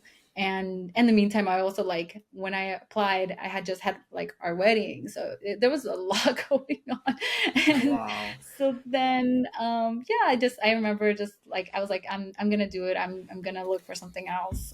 But luckily, we're already here, so why don't I look for something else here? Like, there's so much opportunity, you know, a lot of tech companies here and there, and so I think almost, I remember this because it was very draining. I had 3 interviews from Amazon, 2 interviews from like smaller tech companies. No, 2 from a small tech company, 2 from another small tech company, an offer from Golden State Warriors. And Oh, you bastard. Wow. However, I did make sure that I was really, really like sure about the work, and making sure that I voiced what I did not want. I was like, do not give me production stuff. You can tell me I'm going to be a designer, and then you give me all this stuff. So what am I going to do? Yeah. And with the Golden State, it was helping a lot of their partnerships. And they're like, we need somebody to make our presentations look nice. Oh, deck. Oh my God. Decks. Deck building. I hate deck building. And not even the good kind of Pokemon magic. Wait, I don't mind it. I don't mind it, Pete. No, but it's not. Well, no, I mean, if you it's- like that See shit, those that's roles you. now? No, It's I don't like it. presentation I don't designer. mind it. Like, Yeah, That it's shit crazy. sucks. That is so draining. I just don't understand why it there's a is. role for that now, because it's like Because people like doing that shit, and people certain use I don't. Canva I so much that fucking you don't hate that need shit. a presentation designer. But I guess I mean, I get it for No, like you do. long You do. format You do. designers. No, No, they need you them to get you need a money presentation and to designer. do presentations Yeah. when they want to Yeah. get but I like, also feel like investors. you can have a contracted presentation designer, like not necessarily. But they don't. True. But they don't know the brand fully. That's the True. problem. Like when you have a in-house designer that understands the nature, understands the voice of the brand, they can develop it. They can get the assets. They can communicate with those people immediately, and they develop a dope ass deck. I hate that shit. Yeah. I hate doing work shit in Figma or in Keynote. I hate doing that shit in PowerPoint. But that shit's very important for the VPs, for the directors, for the salespeople to get the revenue, to get the presentation, and do that. You know, I mean, Apple does it. You know, they have their deck people, and they do great fucking decks. You know, and look how successful they are. I still wouldn't fucking work on that shit because that shit's boring as fuck to me. Like I don't. No. If you want me to build a brand guide in InDesign, no problem. I love that shit. But tell me to do the exact same thing in Photoshop or in PowerPoint And Word? No, hand it over that shit to a junior. I'm good. I don't want that shit. Fuck that. Yeah. No, thank you. No, I hire Martin. so- I hire Martin for a PowerPoint deck that I needed for a client that I didn't want to do. I was like, I build that don't shit. wanna. I was like, I was built like, the deck sure, inside I'll of fucking- InDesign. It looked beautiful, and he wanted it inside of PowerPoint so he could just send the link to people. And I was like, 6 weeks later, I'm like, I'm just gonna Martin. I'm not gonna do this. I'm well, not gonna maybe do you might this. not have to hire Martin again. I think you can export a PowerPoint from InDesign now. It doesn't translate the fonts. Yeah, I was Or gonna say I tried Uh, that once and yeah, it me like too. messed everything up. Yeah, And I was they like, Damn. fucks it no. up. They fucks it up. Sly, shut the But fuck up, Sly. That's extra money, bro. Let's take Cutting Martin out of this. Pause. Let's take a quick pause and let me jump back into Okay. your into Figma so I can show Lisette. Okay. All right. So this is just gonna be like down and dirty, right? So this is one of our templates that we have, and everyone paying attention who that's never worked in Figma or is in a production role, go ahead and try to use this. But this is where I find the genius inside of Figma. So one of our designers already has this set up. He's actually going to be on the podcast in a couple of weeks, but he has everything set up here. You know, he gives you step 1, he gives you step 2, gives you all the things to read here is step 3, right? So for example, this is one of my clients, K9 Resorts. So you take this image, right, your square image, and you drop it into this box right here, right? And then it will auto-populate on all these other slices of what it will look like, right? So then you take you could take this right here, and it's like layers on this side, right? So you can, let's see, what is that? So you could hide that right there, or sorry, you go in here individually too, and you will, gives you the layers on this side, and let's see, slug subjects. So you could hide that subject, you can hide the event. But then it gives you everything else. So you can set the slug, and that could all be updated through here, right? So if you have your date, your this shit, ages, so we'll say like, we'll just say 21 plus. 18 and over. Yeah, there you go. We'll say that we'll keep that the same. We'll just say that the same. We'll say this into Martin, just for the hell of it, just for show purposes. And then here, the event title, I will put this thing here, and you hit K. Obviously you'll size it to what it's supposed to be, but then it will auto-populate on everything on here, and then you just have to go in here and kind of hide things. Let's see, live text, that's there, event title. Oh, sorry, I meant to hide that up here. Sorry, I'm a little buzzed right now. Working while drunk. There you go. You should have drank that. tea. Right? Pete. So then, now let me hide this one too. But here's subject, and it should hide. Yeah. So it hides it there, right? So then you have everything on there already, right? Of how it could look. You can go in here and tweak everything. Obviously, right? You could adjust all this other shit, the logos, the wording, but then you have everything there of what it could look like. Right. So then you can you don't have to go in there and resize and do everything on there. It gives you the general layout of what it will look like. So you just go in there and just manually tweak little things, but then it's out the door. Right. But what would you call these crazy. artboards? Like, are they Figma artboards and not Photoshop artboards? Yeah, these are Figma artboards. Yeah. Oh, okay. So you'll design everything inside of Photoshop, and then you'll think about it like in layers too, right? So it's like, okay, what's my background? What's my foreground? What's my call of action? And then what could be live type on here that you could type, that you could adjust. Mm-hmm. What's all that stuff. So yeah, and then you just, once you get done here, you go over here to the right hand side. And you just hit Dude, that export. design here in preview is a dope way of looking at it too. Yeah. Yeah, and then This is crazy, man. Hit I'm not a production export. artist, but You hit export, and then you can select all the boards that you actually want to export, and then you have your bin here too, like design elements. So say you need to have this one a lot wider. You could import that actual Photoshop file into here and then just drag it onto there. But it just makes the workflow a lot easier. So then that way, instead of, again, just having individual files, you have all this shit already laid out for you right there. And it helps you to maintain the brand consistency across everything, right? So you're like, oh shit, instead of having like individual boards, I've tried artboards in Photoshop. It doesn't do the exact same thing as Figma. This is a lot smoother, a lot better. And yeah, once you have a template set up, production just fucking goes through the roof on this. So this is just a quick and Can you dirty export look and view. these as Photoshop files though, or No, do they you can't export them as Photoshop files. Okay. You could export as like PNGs, SVGs, JPEGs, Okay. and PDF. Yeah, but Got it. let me see. There's one here that I just currently. Let me stop sharing this one. So some of this I can't show, but Excuse me. let see. Sorry. Who just burped? Nasty ass. I was yawning and it came out at the same time. My apologies. Let Can't me. control Dang my it, body. Sly. Multitasking. Dang it. Yeah. My phone's about to die, so I got to switch over to my regular camera. 1 second here. Oh wait, You got to get an external charger. I do. Or But just plug it into your anyways. laptop. Yeah. I did, but my cables are all there. So if it dies, it should just. Hey, I switch understand. over here. I'm working out of my room, so I totally understand. How much Um, of a Spanish speaker are you now, Sly, that you Mm. have your friends but also your wife and My wife and my Yeah. children and my suegras. Oh my gosh. I am not that good of a Spanish speaker, honestly. I mean, I'll drop words and here and there, but for the most part, it's mostly. But you like, can understand it. yeah, I can understand it. My mother-in-law just, and I'll be like, okay, you have to say it a Yeah? little bit slower.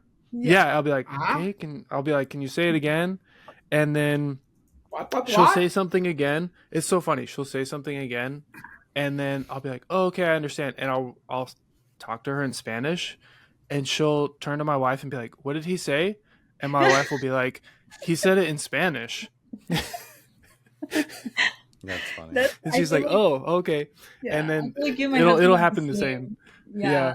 Like he knows now. Like I'll talk to my mom. He's like, "Really? You told her?" I was like, "What?" I was like, "What are you talking Yeah. about?" He's like, "I know what you said," and I was like, "What?" And so, You're like, and "Damn then it!"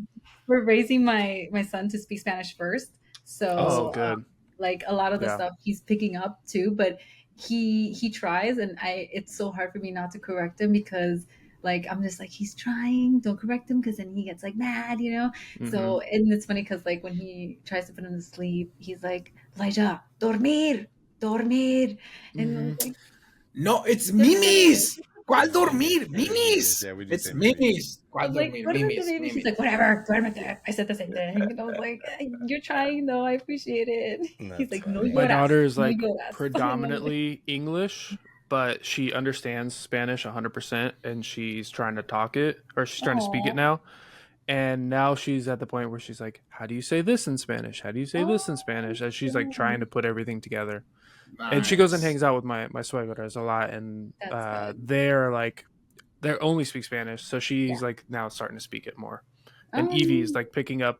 Evie is my youngest, and she's like everything that Adeline is doing, who's my oldest. Evie's like doing the exact same thing. She's Of course. Evie's That's the older Adeline's sister. doing something. Yeah, and now That's the older Evie's sister. like, No. oh yeah. Yeah. No, for Oh, sure. yeah. All right, I'll share one more thing here Mm-hmm. through Do Figma. it. But like again, and I've shared this with the guys. I mean, it's not just digital stuff that you can do. You could do actual print stuff too. Print here, stuff. right? So like magazine ads. We have the weekly, horizontal, like all these set sizes. So you could literally have everything that you do on a consistent basis and have those set up. So no production artist has to guess or look at like, hey, what's the size for this? What's the size for that? It's all through there. Yeah. That's So I mean, crazy. same thing. You could do like GIFs as well. Hey, here's your side A, and then here's your side B. Yeah. So I mean, this is not the best example on that one, but it's all there. And again, it just gives you that overall look of consistency, and everything is there, and you could tweak it. But again, it's not just for digital. I mean, you could do your keywords here, social suites, venue screens, email, and again, print ads, posters. This one's not completely done, but yeah.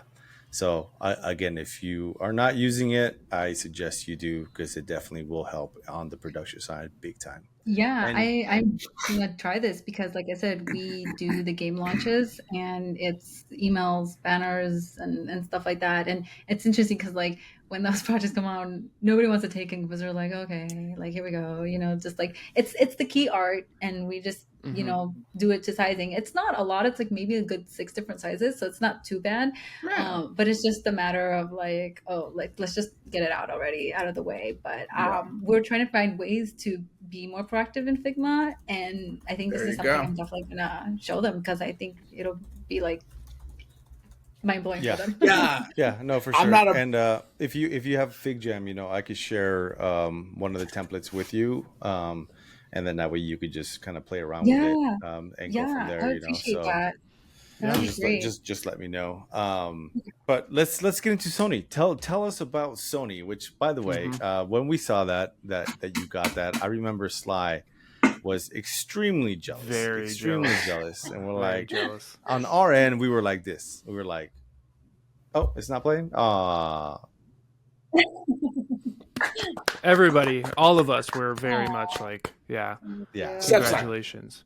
So Yeah. tell us I about was Sony. like this, but I was also like, fuck, should be mute. Sly's a salty bitch, though. He's salty I- about everything, so don't take it too serious. Sly hates. What? He's a hater. He's a professional hater, bro. He's just hates on everything. Come on, that is totally not true. It's so funny. Is it not true, Pete? It's not true. like, yeah, it's like, pull up the PDF again and let's go over some Yeah, of this. I have it. I Sony have it up right artwork. now. Let me share it. Because you've done some great work there so far. thank I mean, you. it's you've been there for what, 3 years now? Yeah, this is the longest I've been somewhere, so I'm like, Oh wow. knock on wood, let's keep it going. Do you see yourself staying there the rest of for your career there?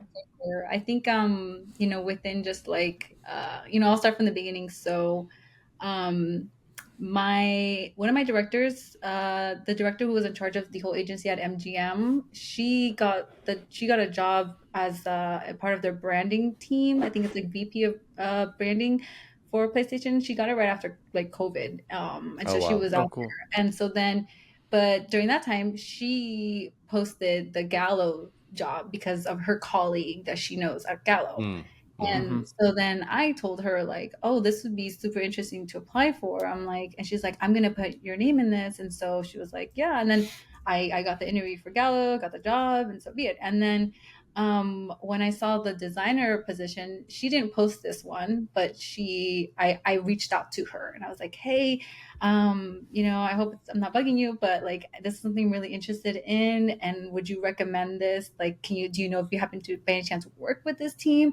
I just figured it was, a long shot, just trying to even ask her, like, and she just said, I do work with this team. I'm about to email them and tell them about you, and I hope you do your application. I was like, whoa, okay, like, and from there on, like, they called me like 2 days later and did the first interview, and that went great. It was actually kind of similar to this, where we're just more like talking and like not really talking much about the work, because like we were just really chatting, Yeah. and less about the portfolio. The one thing that was kind of interesting was, my manager now, you were like, oh, you were from Vegas. I was like, he's like, my brother actually lives in Vegas and he works at Noodles at Mandalay Bay. And I was like, my husband used to work at Yellowtail at Bellagio. He's like, wait, my sister-in-law works at Yellowtail. He's like, ask her if she knows this. So it was just a small world. I was like, oh, he probably does know her. He's like, that's crazy. And so just really small world with that. But also my other colleague on that team, she knew my friend that I worked close with at Gallo. They used to work together at their first job in an agency, which I was like, cool. But then I was still at Gallo, so I was kind of like, don't tell her I'm applying yet, because like, I looked, was like, oh my gosh, she's gonna tell her right after this interview. But everybody was super cool about it, like, kept it professional. So that was nice. I mean, sometimes the interview like that is just more about like, can you mesh with the team? Like you're being interviewed. Obviously, you're talented enough that, hey, we want to interview you. But it's sometimes just about, can you mesh with the team? Because that's a big part of it too. Like let's be real. Sure. You could be the most talented person in the world, but if you're an a-hole, no one wants to work with you. You know, like, Yeah, oh for shit. sure. But if you mesh with the team, it's like, okay, this person's cool. Like you could learn everything else on the job, no problem. So yeah, that's pretty Mhm. awesome that they do that. Or they did that. yeah, definitely. Yeah, and so then the day that they called, like we did the call for the job, was the day I also found out I was pregnant. And so Oh it shit. was Oh, it was a snaps! Wow. lot. I was like, yeah. And then I was like, okay, what do I tell my husband first? That I got the job or that I'm the dad? You know, so it was a lot going on. And so then my team dinner after I had started my first day, they all wanted to take me out to eat and drink. And I was like, I'm not gonna drink Oh. you right now. I was like, sorry. And I just remember like the like days leading up to like I have to eventually tell them, you know.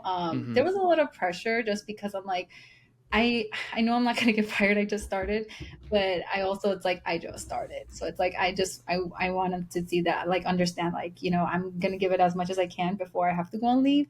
But I was also very hormonal. I told my manager I think at my 2 months, and I was like, hey, he's like it's okay, like don't be nervous, like this is a good thing. And I was like I know, I just want you guys to know that like like I want to be here. I want to be here after I have this baby, please. And so they were very understanding. And then eventually I went on my leave in February. So I started August and I went on my leave like the week before I was supposed to give birth. So it just, I did it as much as I could. Everyone was super supportive. That's awesome. Nice. To where I came Yeah. back and they freaking bought like baby gifts and stuff. And I was Oh, like, that's Oh, cool. you man. guys, like, That's a good Dude, team. that makes me Yeah. so happy to know that like Sony is like that and they're treating their employees that way. That just makes me so happy to know That's that why I a yeah. support Sony. corporation like that is nice. You Yeah. know, I it's also awesome. heard from like, you know, because I'm in several like ENAC groups at work too. So like we have like a women of PlayStation, and so like several you know women similar to me who were like either after me or a little before me who were on their leave who felt the same way, like just the exact same. Mm. Like yeah, my team was super supportive as well, and you know all this stuff, and knowing that like I think mostly everyone on my team had, you know, kids. It's like they were more understanding of that as well, and just you know, it was great. You know, and I still appreciate my team. I think it's one of those things like I don't foresee myself going anywhere just because like I've gone places to where I love to do the work and I have a great team, and now I'm doing design, but like it was never all three. And so now I do feel that way. So I'm like, it would be really hard leaving something like that. Even like if you tell me like, oh, you like, because sometimes I'm like, I had the same feeling of my friend she got a job at Disney, and I was like, damn it. You know, like I was like, oh damn. I was like, and she's working remotely. I was like, how did she get that? But I was like, my Disney husband told me Evermode? like, if you were Damn. to get that, would you leave Sony? I was like, probably not. He's like, really? I was like, because I know how good I have a team, and I don't know what kind of team I'm gonna Mhm. have over there. And I Yeah. was like, Yeah, Yeah. but think about like maybe an additional $30,000 of whatever you're making right now. yeah, he said that too, and he was like, I Ah. probably wouldn't. I was like, Really? Wow. see the Wow. growth. Royalty. So a Damn. title That's and not good. X amount of money? Wow. Yeah, I just kind of like I feel like the growth here and Mhm. just you know the support is kind of really And when worth you have it. the good vibes, you have the Wow. good vibes. Yeah, You know, you do. It Yeah, goes back there's to you, there's Pete. yeah. What yeah. I'd if bounce. I'd Tropicana bounce. would have? 30 No, no, grand, no. I'd What if bounce. Tropicana? Wait. What if Like, Tropicana love would have you guys, never but I'm out. fucking? No. What if Tropicana would have never gone down, and you could have still been creative director there, and maybe bumped a little bit of money and had the same team, and it was great and it was awesome because that was an awesome fucking gig that we all worked together. Yeah, possibly, for sure. I can Pete's see like, that. nah, I fuck mean, that. Give me the money. yeah, I mean, especially now as having kids, you know, being a parent now, it's a different thing. Oh You know, yeah, to me, I'm chasing that money. yeah, Honestly, I think if IGT would have given me the money that I deserved and I earned, I probably would have still been there. Like I would have been a creative yeah, director by now. But they yeah. didn't give me a raise in 3 years, so I had to dip Right. out. And You know, and so yeah, Yeah. everyone goes through like their hurdles where it's like, all right, this is enough time, right? yeah, Like Oh, for sure. you got to do something about it at this yeah. point. And for me, to be honest, it's like I felt comfortable here voicing that because when I did my interviews, I constantly said, I am done with doing production work because I want them to know that are you giving me this role, but then you're gonna have me do this work? No, Mhm. for all I know, it could have been that. And so I constantly voiced that in all my interviews. And sometimes it would be like, well, sometimes we might have that coming in and yada, yada, yada. And sometimes it might You're be like, nope. that. Or like 60% of it is, but the other it is. And so like, it was just like, you're trying to like beat around the bush. So like, Yeah. let's just spare you already. Cause I'm like, I don't want to do this again. I was just like, I'm not trying to stay here 2 years and then find something else because I'm not happy. Yeah, Like, yeah.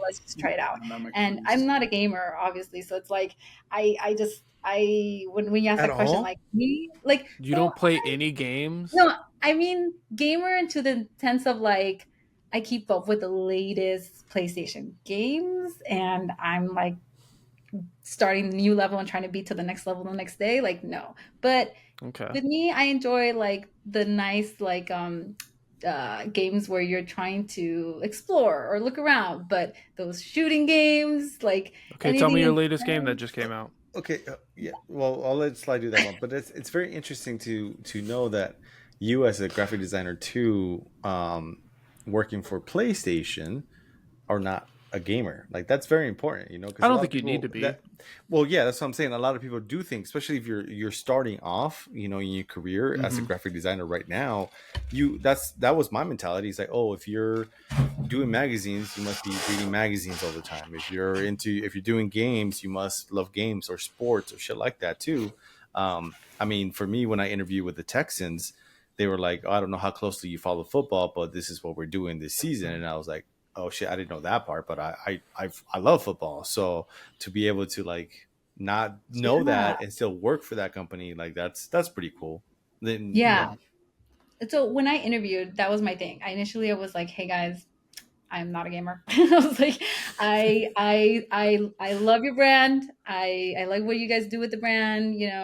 My husband's a gamer.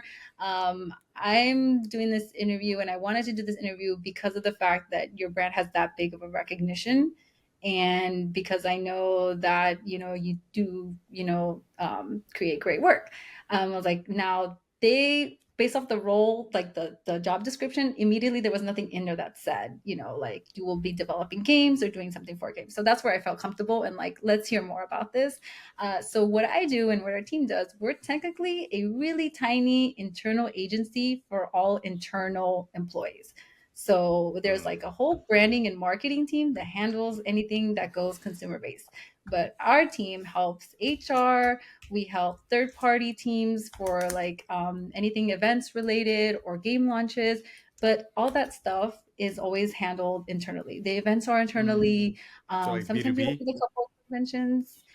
Sometimes, but very rarely. A lot. Our biggest, I guess, client. We just still use like that lingo, But our biggest client is HR. Like we help HR Mhm. with updating like our news feed for employees, updating just all kinds of materials. What is it? Diversity Week, kind of, things like Okay. that. So like there's a lot of that because their goal and the company's goal and they've really expressed this, is they want to make this a great place for their employees. So our Mhm. That's team gets to dope. be a part of that. And it's just great because in general, like at first I was like, oh, so like the work is very different. Nothing that I do is going to be seen outside. And, coming from like MGM and Gallo, it's like, consumer and the budgets. And so starting off, they told me, like we don't work with budgets. So they have a budget, the HR has a budget, or third party has a budget, they want to make swag or whatever, they know how much they're going to order, and so be it. But as far as us designing and using design hours, there's no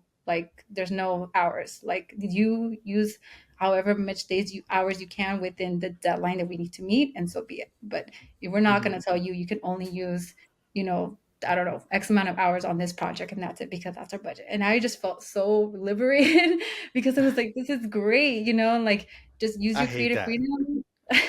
I hate the hour shit when like, hey, you're Yeah, forced to be creative within 3 hours to do this Yeah. key art.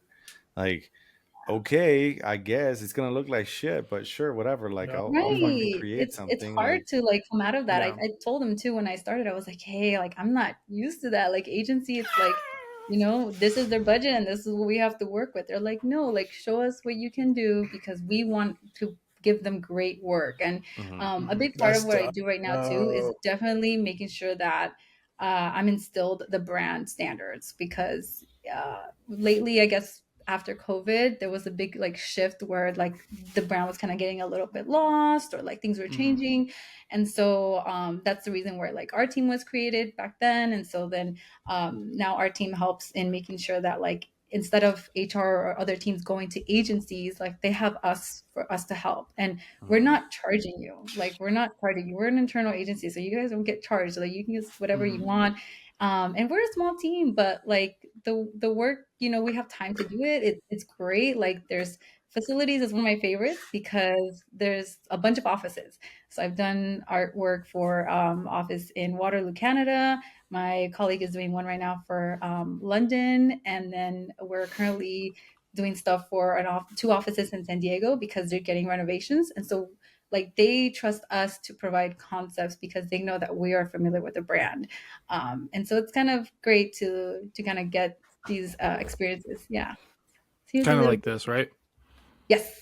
Yeah. Okay. I just wanted to pull it up as you're talking about it. Yeah. So like the brief here would be make something that is PlayStation branded, but also, you know, tells you about Waterloo. And I was like, where is Waterloo?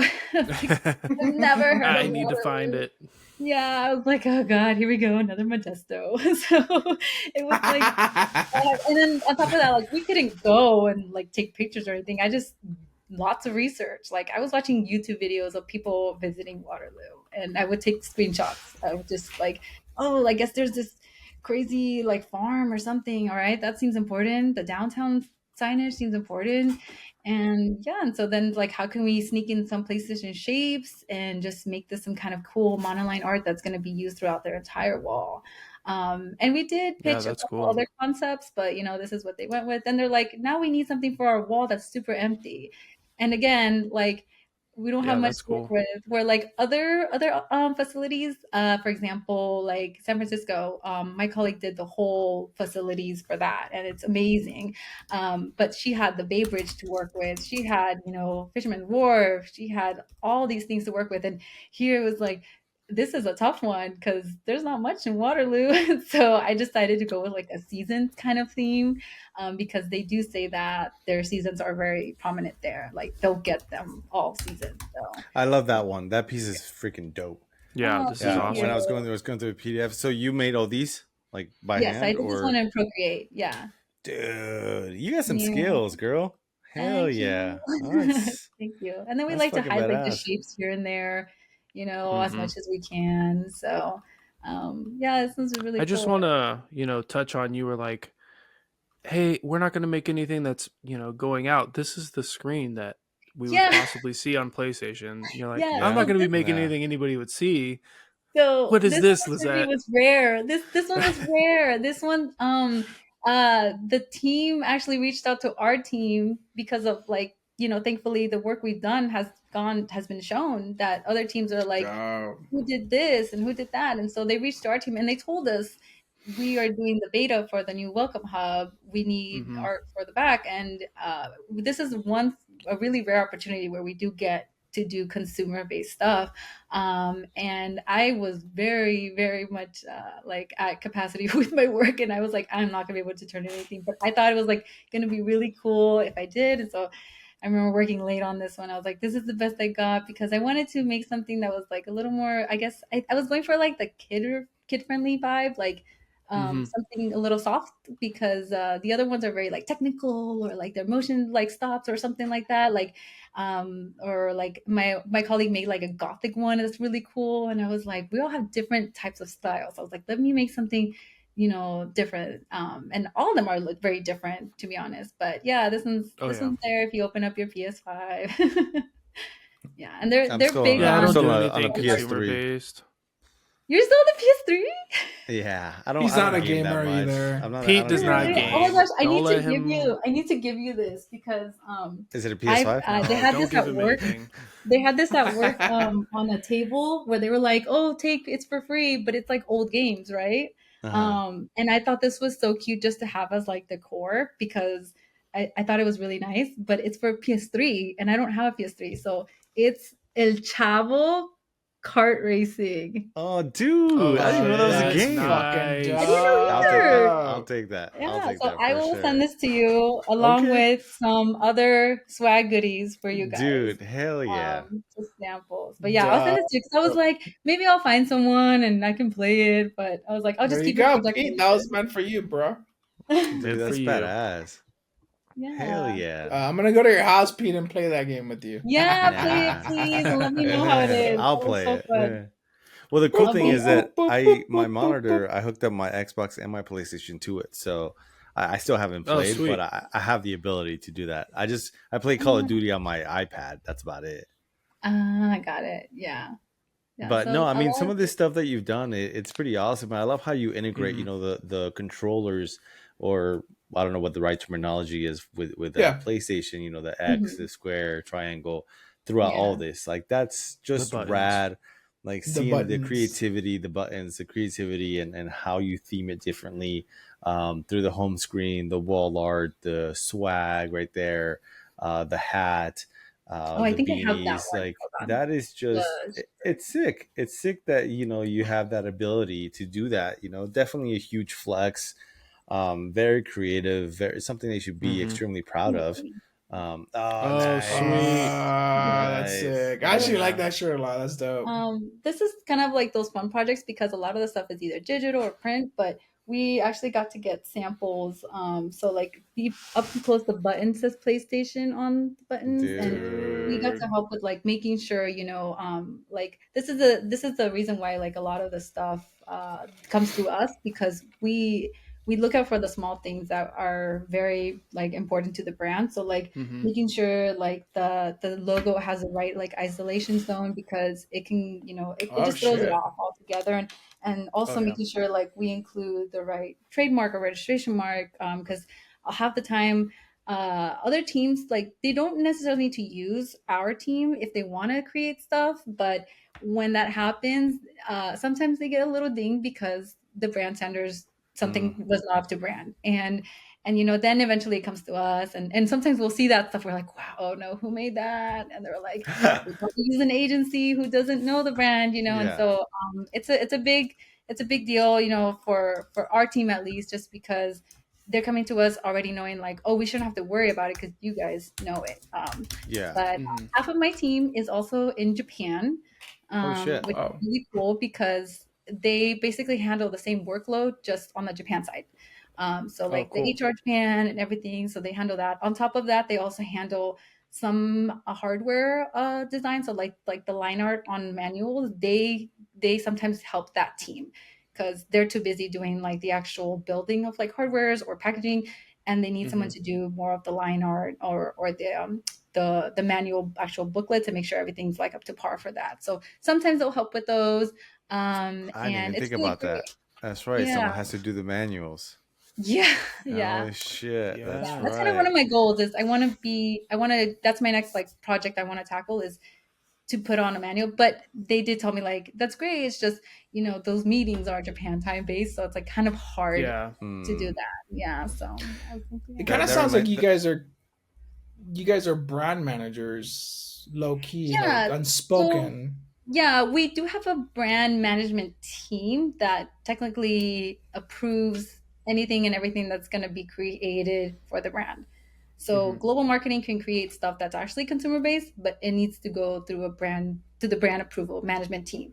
Now, if we make things, it rarely goes into brand unless it's something that the client's like, but can we really try this? And we're like, we can, but we need to get that approved first before we do the design for it. And they're like, well, we thought you guys knew the brand. I was like, yeah, but there's certain things that they might be like, no, Mm. that's not okay for us to use. So, and Okay. then it can get really strict sometimes. Like I think one Yeah. time they weren't okay with using like putting the logo into objects or something. Like I think I was gonna put into an ornament, and it's like we don't put it into like an object. Make sure it's always like on the corner somewhere, but like not on an Oh, okay. object. Yeah. So like if you want to put Wow. it in the ornament, you can't do that. You have to put it somewhere. So like little things like that they find that we're like, okay, so like now we know, but not everybody knows. And the other thing is too, working with studios, they have their standards. So like if we use IP, which half of the time we get the question of like, why isn't there more of this and why isn't there more of that? And it's like, because going through studio approvals is a whole long Yeah. process. Yeah, there's Uh, lots of studios. Yeah. yeah, and so it's like, if we can avoid using studios and just use, the symbols and making it more PlayStation, like half of the stuff we do for facilities, they're like, can we get a big God of War Kratos, like holding, like on top of the tower or something like that? And we're like, you can, but we have to ask them, and they're probably gonna be like, no. Yeah.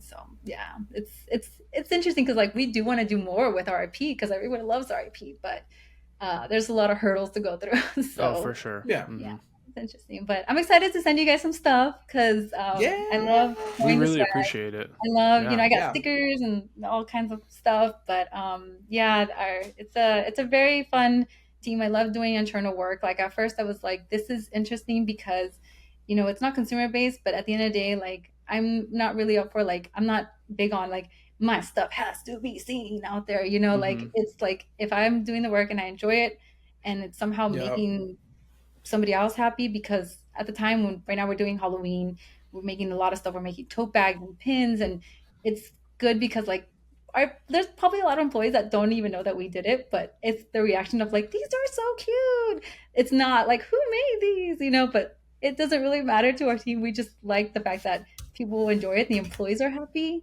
and that the HR loves us and they keep sending us more work because that's what we need. Yeah.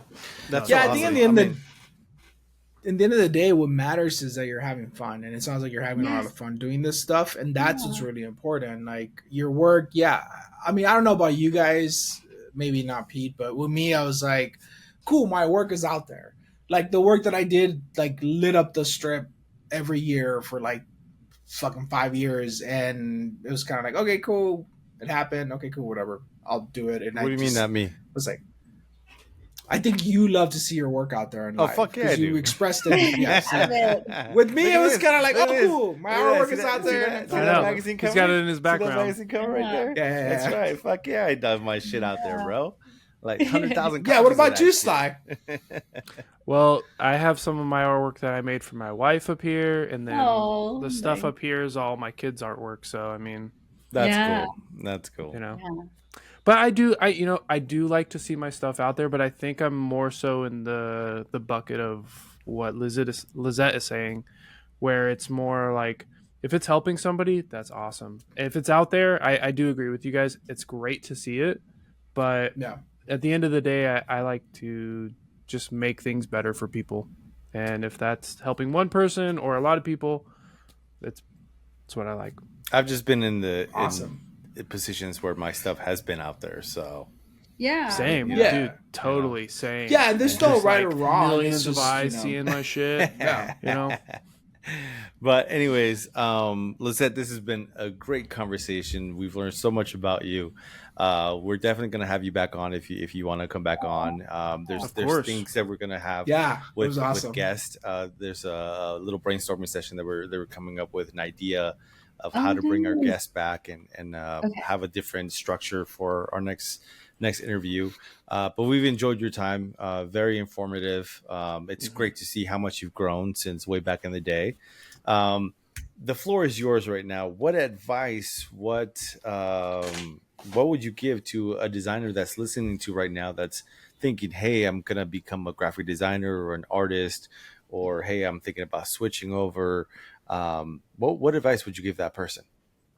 I'd say, definitely own your craft. Don't be afraid to be uncomfortable. And when you can, and if the opportunity approaches, definitely receive all the feedback possible. Learn how to receive the feedback as well. Make sure that I don't know, that you understand kind of why people give you feedback. Also, just continue doing what you love to do, but you have to be patient because everything is in its own timing. I did not think I was going to be here where I am right now. I, especially for a gaming company, like I said, and things could change in the next year or 5 years from now. But the whole thing about this is you just gotta take it one step at a time and keep going. And that's pretty much it. I don't know what to say. Like, No, it's great advice. And Awesome advice. one last thing too before we wrap up.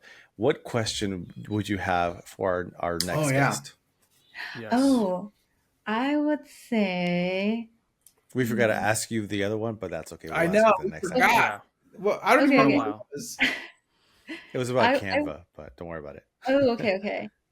I think I would say, what's your take on AI now as a designer? Oh, okay. Okay, cool. That's a good one. All right. Everyone has opinions, so I Yeah. Yeah.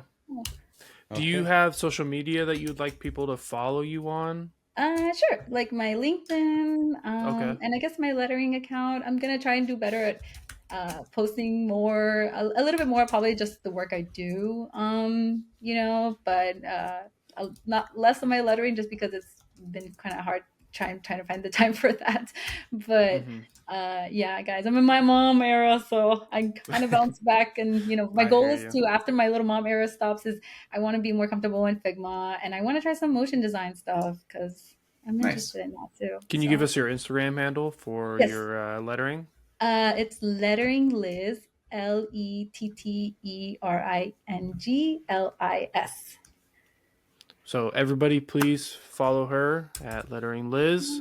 Don't forget to follow us as well on YouTube, TikTok, Instagram. We post our shorts on all of them. Thank you so much. Thank Follow, you. share. I will Have a good message you night. guys if I need your info for the Oh, goodies. Okay. for sure. Yeah. Yeah. Definitely Bye, send it to everybody. my address only. No. Okay, Sly. I'm just kidding. Have a Oh, good I night, do want everyone. to say too. Oh, yeah. I am up for, if anyone has just any other questions, shoot me on LinkedIn, anything from this, from my job, previous job, whatever it is. I'm an open book and I'm here for the help. So Dope. Awesome. I love that. Awesome. Thank Sweet. you so much for your All right. time. Thanks for listening, guys.